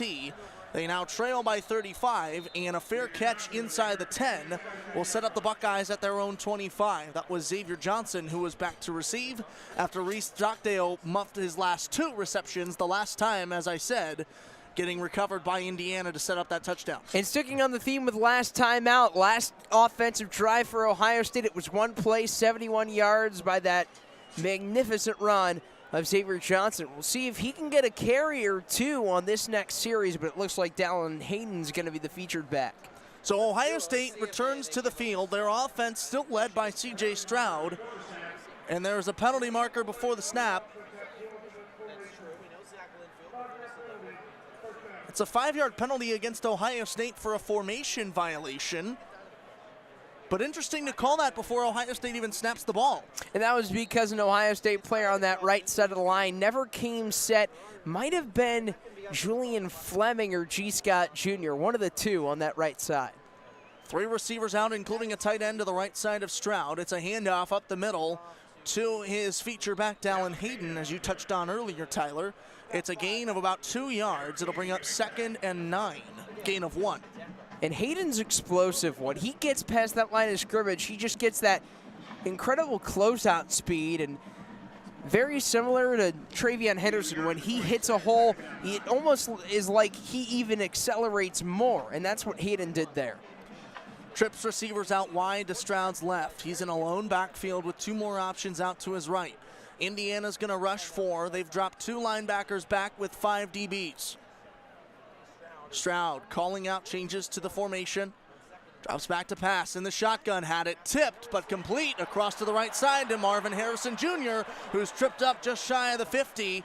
They will give him short of that midfield line to the 49. Perhaps actually where they're spotting it could be at midfield, and we have a Hoosier down. It's number 5, Bradley Jennings Jr. So we'll have an official timeout for the injury, excuse me. And that catch is just another example of how special of a wide receiver Marvin Harrison Jr. is. We know that he's great against single coverage. He can throw it up to him in the end zone or deep down the field, and he's going to make those one-on-one vertical threat-like catches. But he's just as good after the catch, and he's able to get yards after the catch, and you saw it there. He pulled it in on the right numbers around the 45, and he was able to take it to the other 45 of Indiana, which just shows off his ability to create space after making a catch. The clock stopped now at 11:06 to go in the game for an injured player. It's Bradley Jennings Jr. down on the field. Ohio State is driving at midfield on the 50 with 11:06 to go. Ohio State ahead by 35, 49-14. And the Buckeyes probably safe enough to say they're going to come away with a win as Bradley Jennings is being helped off the field. He is walking on his own power, so that's a good sign for the Indiana Hoosier fans and for everybody in the stadium. You never want to see a player get injured. But Ohio State probably going to come away with the win here, pending something drastic in these last 11 and change. They're going to go on to play Maryland next week at the home of the Terrapins before playing Michigan, who a lot of people have as their last real test of the season, though Maryland has known to get a few big teams some upsets at home when they're playing on their own turf. You certainly can't look ahead if you're Ohio State, because Maryland, they have a strong quarterback in Talia Tagovailoa. They have a great receiving core. They're strong defensively, and they might be on a Big Ten East contention. There's no doubt about it. They're going to play Penn State for kind of that third spot in the division.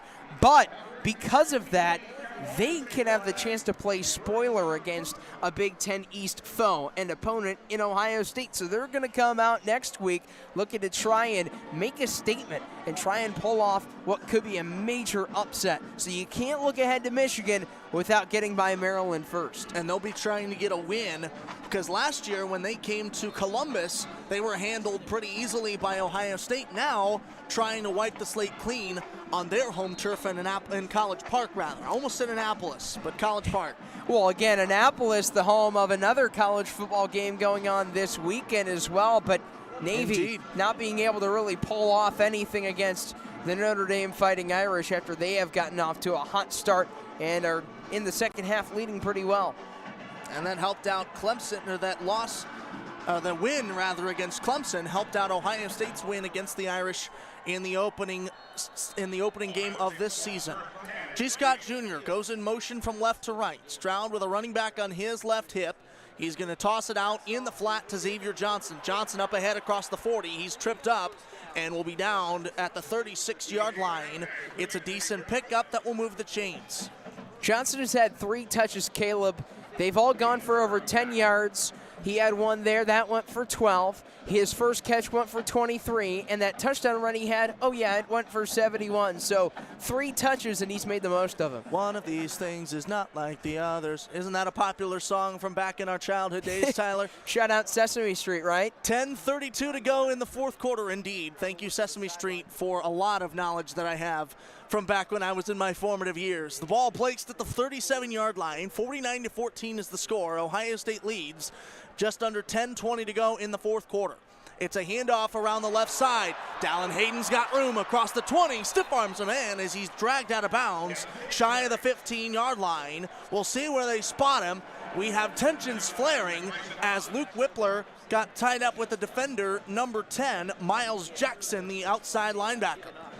Got a good block from Paris Johnson and Donovan Jackson and Dallin Hayden, and he was able to stiff arm the safety Bryson Bonds and go right down to the turf on the left sideline with him. So not even just a speed run, but a powerful end to that first down gain.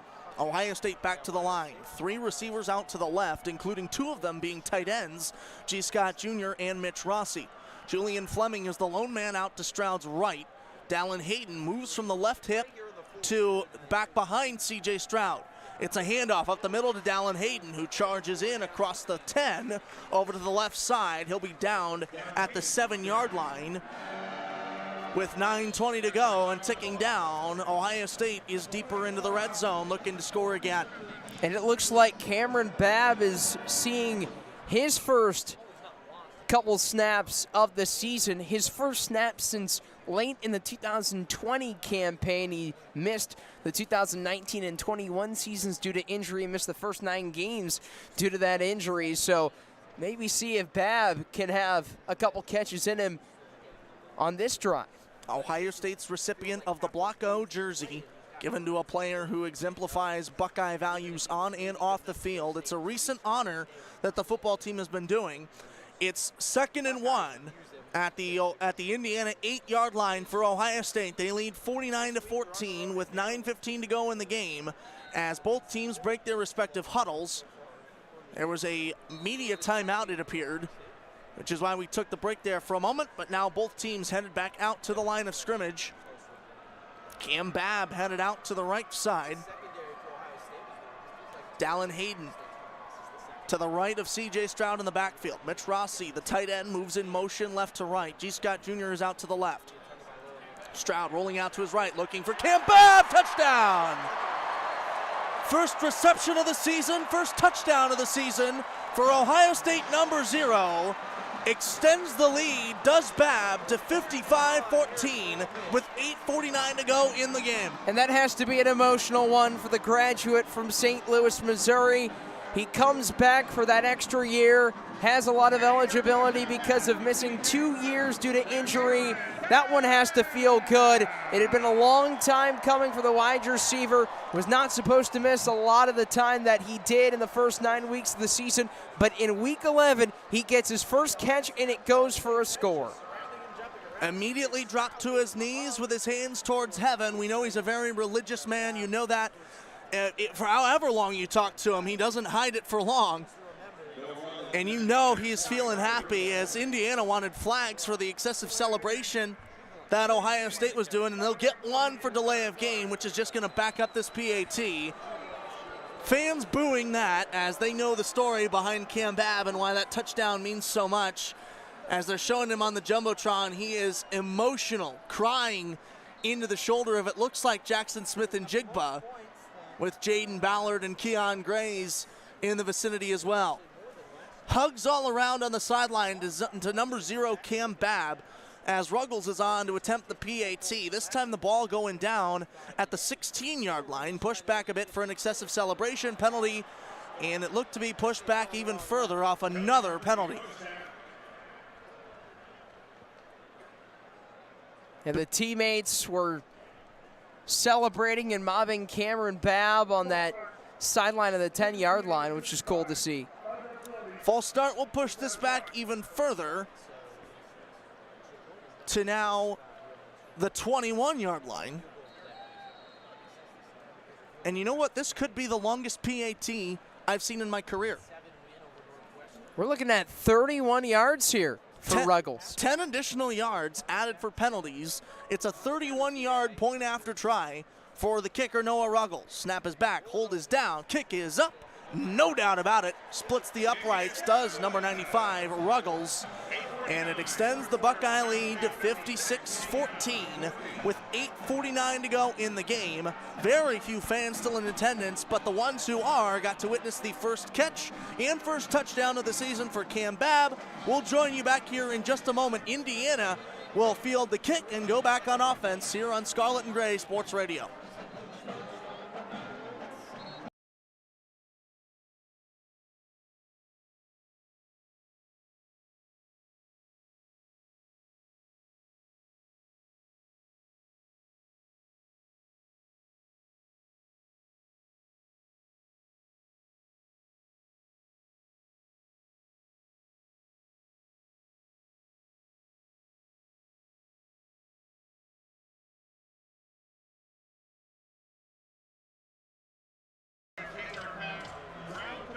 Did you miss us? We knew it'd been a while. Just kidding. A quick turnaround once again. We've been hit with a few of those today, Tyler. We really have. It's sometimes tough to predict the TV timeouts, but it's a learning curve. More than our fair share of quick tempo plays here with 8:49 to go. Indiana will return this kickoff from Jaden Fielding. They get to the 17-yard line, which is where the carrier will be down. That was Jalen Lucas who took it out of his own end zone. 56-14, Ohio State dominating Indiana here in the fourth quarter with 8:44 to go. It will be 1st and 10, ball on the 17-yard line for Indiana. And you have to just look at the offense in terms of how this game is going. 623 total yards for the Buckeyes compared to 245 for the Indiana Hoosiers. That tells the story of this game if the score didn't already do it. 3 receivers out, equidistant to each other on the left side. 1 running back on the left hip for Dexter Williams. Now sends a receiver in motion out from the wide left to now the right side. Dexter Williams under pressure. He's going to run this across the 25 to the 30 and tackled down at the 33-yard line, pushed out of bounds. It'll move the chains, however. A new set of downs for the Indiana offense. He was rushed out of the pocket, was Williams by Tyler Friday, the captain for OSU, but Williams was able to get a lot of running room and get that chunk change for the first down and plenty more. Indiana in a quick tempo. Pair of receivers stacked out to the left, 1 out to the right. It's a delayed handoff. It almost faked the Ohio State defense as they thought Dexter Williams had it, but it went to the running back, Josh Henderson, who gains about 3 yards up the middle. It'll bring up 2nd and 7 with 8 minutes now to go in the fourth quarter. 56-14, Ohio State over Indiana here in the final quarter of play. 1 receiver out to the left. It's Donovan McCulley. Out to the right. 2 more options for Dexter Williams. It's Jalen Lucas, the running back, now functioning as a wide receiver, along with Emery Simmons. Williams will keep it. No, he'll hand it off and fake it out to the right side. Another gain of about 3 yards, 3rd and 3. There was some miscommunication on that handoff. Dexter Williams was still looking at the Ohio State secondary before he finally fed the handoff to his running back, Henderson. 7:15 and counting down in the fourth quarter. 56-14, Ohio State on top of Indiana. That's your score. 3rd and 3 on the Indiana 40-yard line for the Hoosier offense. 2 receivers out to the right, 1 receiver and a tight end out to the left side. The lone running back in the backfield is Henderson. Handoff from Dexter Williams to Henderson. Up the middle, good for 1 yard, if not nothing. It was stuffed at the line by Ohio State's front 4. It'll bring up 4th and 2. And Indiana's gonna punt it. Right on their own 41. And that's kind of in the middle of that judgment call territory because you don't want to give up another score, but you might also want to just get some more reps for your offense, but they decide to go to the punting unit. Well, the way Ohio State's running it, punting it to them with about 6.5 minutes to go, you're almost giving up another score either way you go with it. But this is booted away by James Evans and fielded safely, might I add, by Jalen Ballard out at inside his 15-yard line. They will mark it down at the 12. So Ohio State will set up shop deep in their own end of the field. 56-14 your score. It'll be 1st and 10, Ohio State with 6:13 when we come back. You're listening to the official student radio home of Ohio State Athletics, Scarlet and Gray Sports Radio.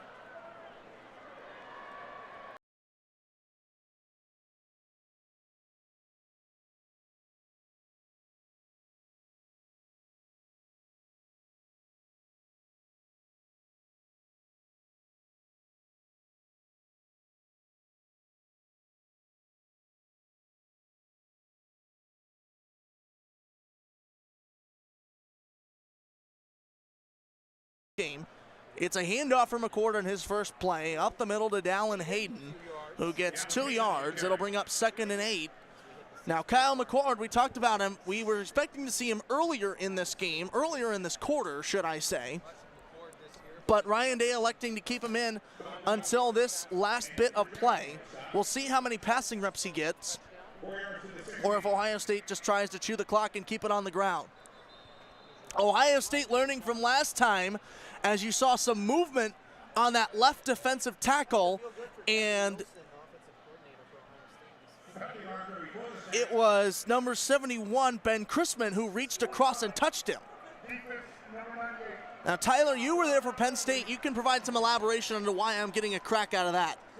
I think you might have to explain that yourself. I think that's the way to go. So Cade Stover was called for a false start 2 weekends ago in Penn State, and they said even though that Penn State moved first, it was because the offensive lineman did not reach out and touch to him. So right there, to see movement once again on the defensive side and an offensive lineman reach out to touch, it's just a cool one of those things that Ohio State is learning from their own mistakes. Meanwhile, it's a pass and catch out to the right side to the tight end Joe Royer, his first reception of the day, his first target of the day for Kyle McCord, and he is now 1 for 1 through the air, Kyle McCord. And that's Royer's first catch of the season. His only 2 career catches have came against Indiana.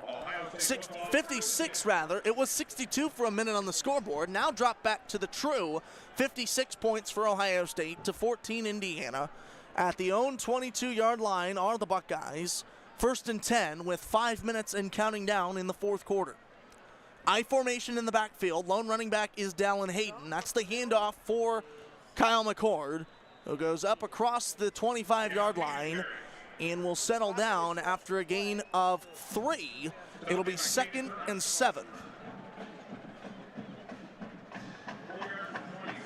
Jacob James is the second string center, so he's been doing the center duties. A little bit high there on the snap to McCord, but he was able to rein it in, was McCord, and give it off cleanly to Hayden. Well, at this point in the game, Kyle McCord's not the only one learning on Ohio State's roster. Jacob James getting some reps in too. As we talked about, Reese Stockdale is in there too. We said it, Joe Royer getting his first reception of the season. Everybody's learning now late in this game. It's a shotgun snap to Kyle McCord. Pitch out to Dallin Hayden around the left side. He's dancing up through some defenders, gets across the first down marker. Officials are marking him short of where he extended the ball. And it will bring up 3rd down rather than a new set. It's 3rd and 1. And Hayden brought it wide to the left, went all the way outside the numbers. And a good pull block there by Sam Hart and Joe Royer to let Hayden push himself for a couple extra yardage. 3rd and 1 for the Buckeyes on their own 31. 3:37 to go in the game. Ohio State 339 yards on the ground total today on 39 attempts, counting that last one. Here's another run, handoff, once again up the middle, if anything to the right side for Dallin Hayden. It's a gain of 3 more, and that will move the chains. Now both teams have 3 timeouts left, but with the score being where it is, Caleb, that first down probably ends it. This could be the last series of downs in this game. 3:05 to go in the game. Ohio State leading Indiana 56-14. 1st and 10 for the Buckeyes. Kyle McCord fires and completed over to the left side. It's Jaden Ballard who picks up a nice chunk of change out to the Indiana 40 before he's pushed out of bounds. Massive gain of yardage on that play. Ballard's first catch in 4 games, and he was wide open. He stops and curls in the boundary on the left and had wide open green space down the left side. Jaden Ballard, the 2nd-year player out of Massillon, Ohio, picking up his first reception of the day today. Kyle McCord with 3 options, including a tight end out to his right side. It's Sam Hart, who's getting his first snap of the game for the Buckeyes. Out to the left, too, it appears to be Marvin Harrison Jr., with Dallin Hayden right behind Kyle McCord. McCord will snap it to Hayden. Gets a solid pickup of 4 yards on the play. It'll bring up 2nd and 6. Give credit to Indiana's defense on this drive. It's been slow moving, a lot of plays, and that's a testament to Ohio State's offense, but Indiana has been able to slide and stick with it, although the Buckeyes have slowly, gradually moved their way up the turf. Clock ticking now, under 1:40 to go in the fourth quarter. Ohio State 56, Indiana 14. The ball on the Indiana 38-yard line. 2nd and 6 for Ohio State. Kyle McCord in victory formation, and he will take the loss of yardage as he knees it down, and Ohio State will run out the clock here. They'll need one more play to make it official, but they will move undefeated to 10-0. And looking at Ohio State, their offense almost double the amount of total yardage for Indiana. Just an incredible performance for the Buckeye offense, especially getting to the 50-plus points mark.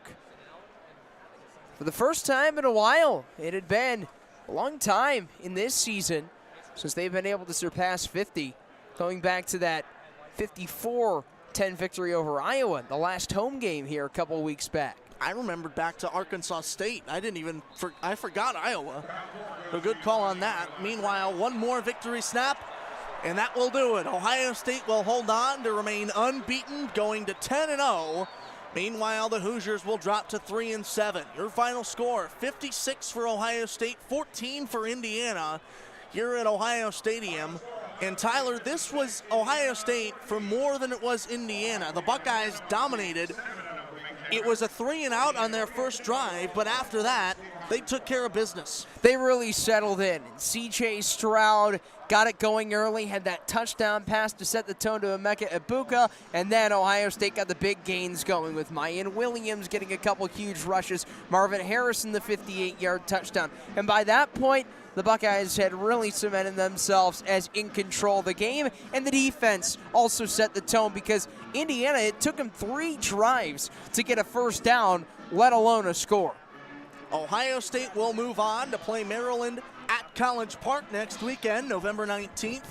Kickoff time for that still TBD, but you can catch the game on Scarlet and Gray Sports Radio and SGSR TV. Our very own Matt Goldman and Kole Emplit will be on location to call that contest. But once again, from Ohio Stadium today, your final score, Ohio State 56, Indiana 14. We thank you so much for tuning into Ohio State football on Scarlet and Gray Sports Radio. For our entire production crew, Kole Emplit, Matt Goldman, I'm Caleb Spinner alongside Tyler Danburg. Stay tuned for the Scarlet and Gray Sports recap right here on Scarlet and Gray Sports Radio and SGSR TV. And until next time, I'm Caleb Spinner. That's the game. We're out of here. Interested to see where the Buckeyes end up this season, but we already know where they're interested. How you folks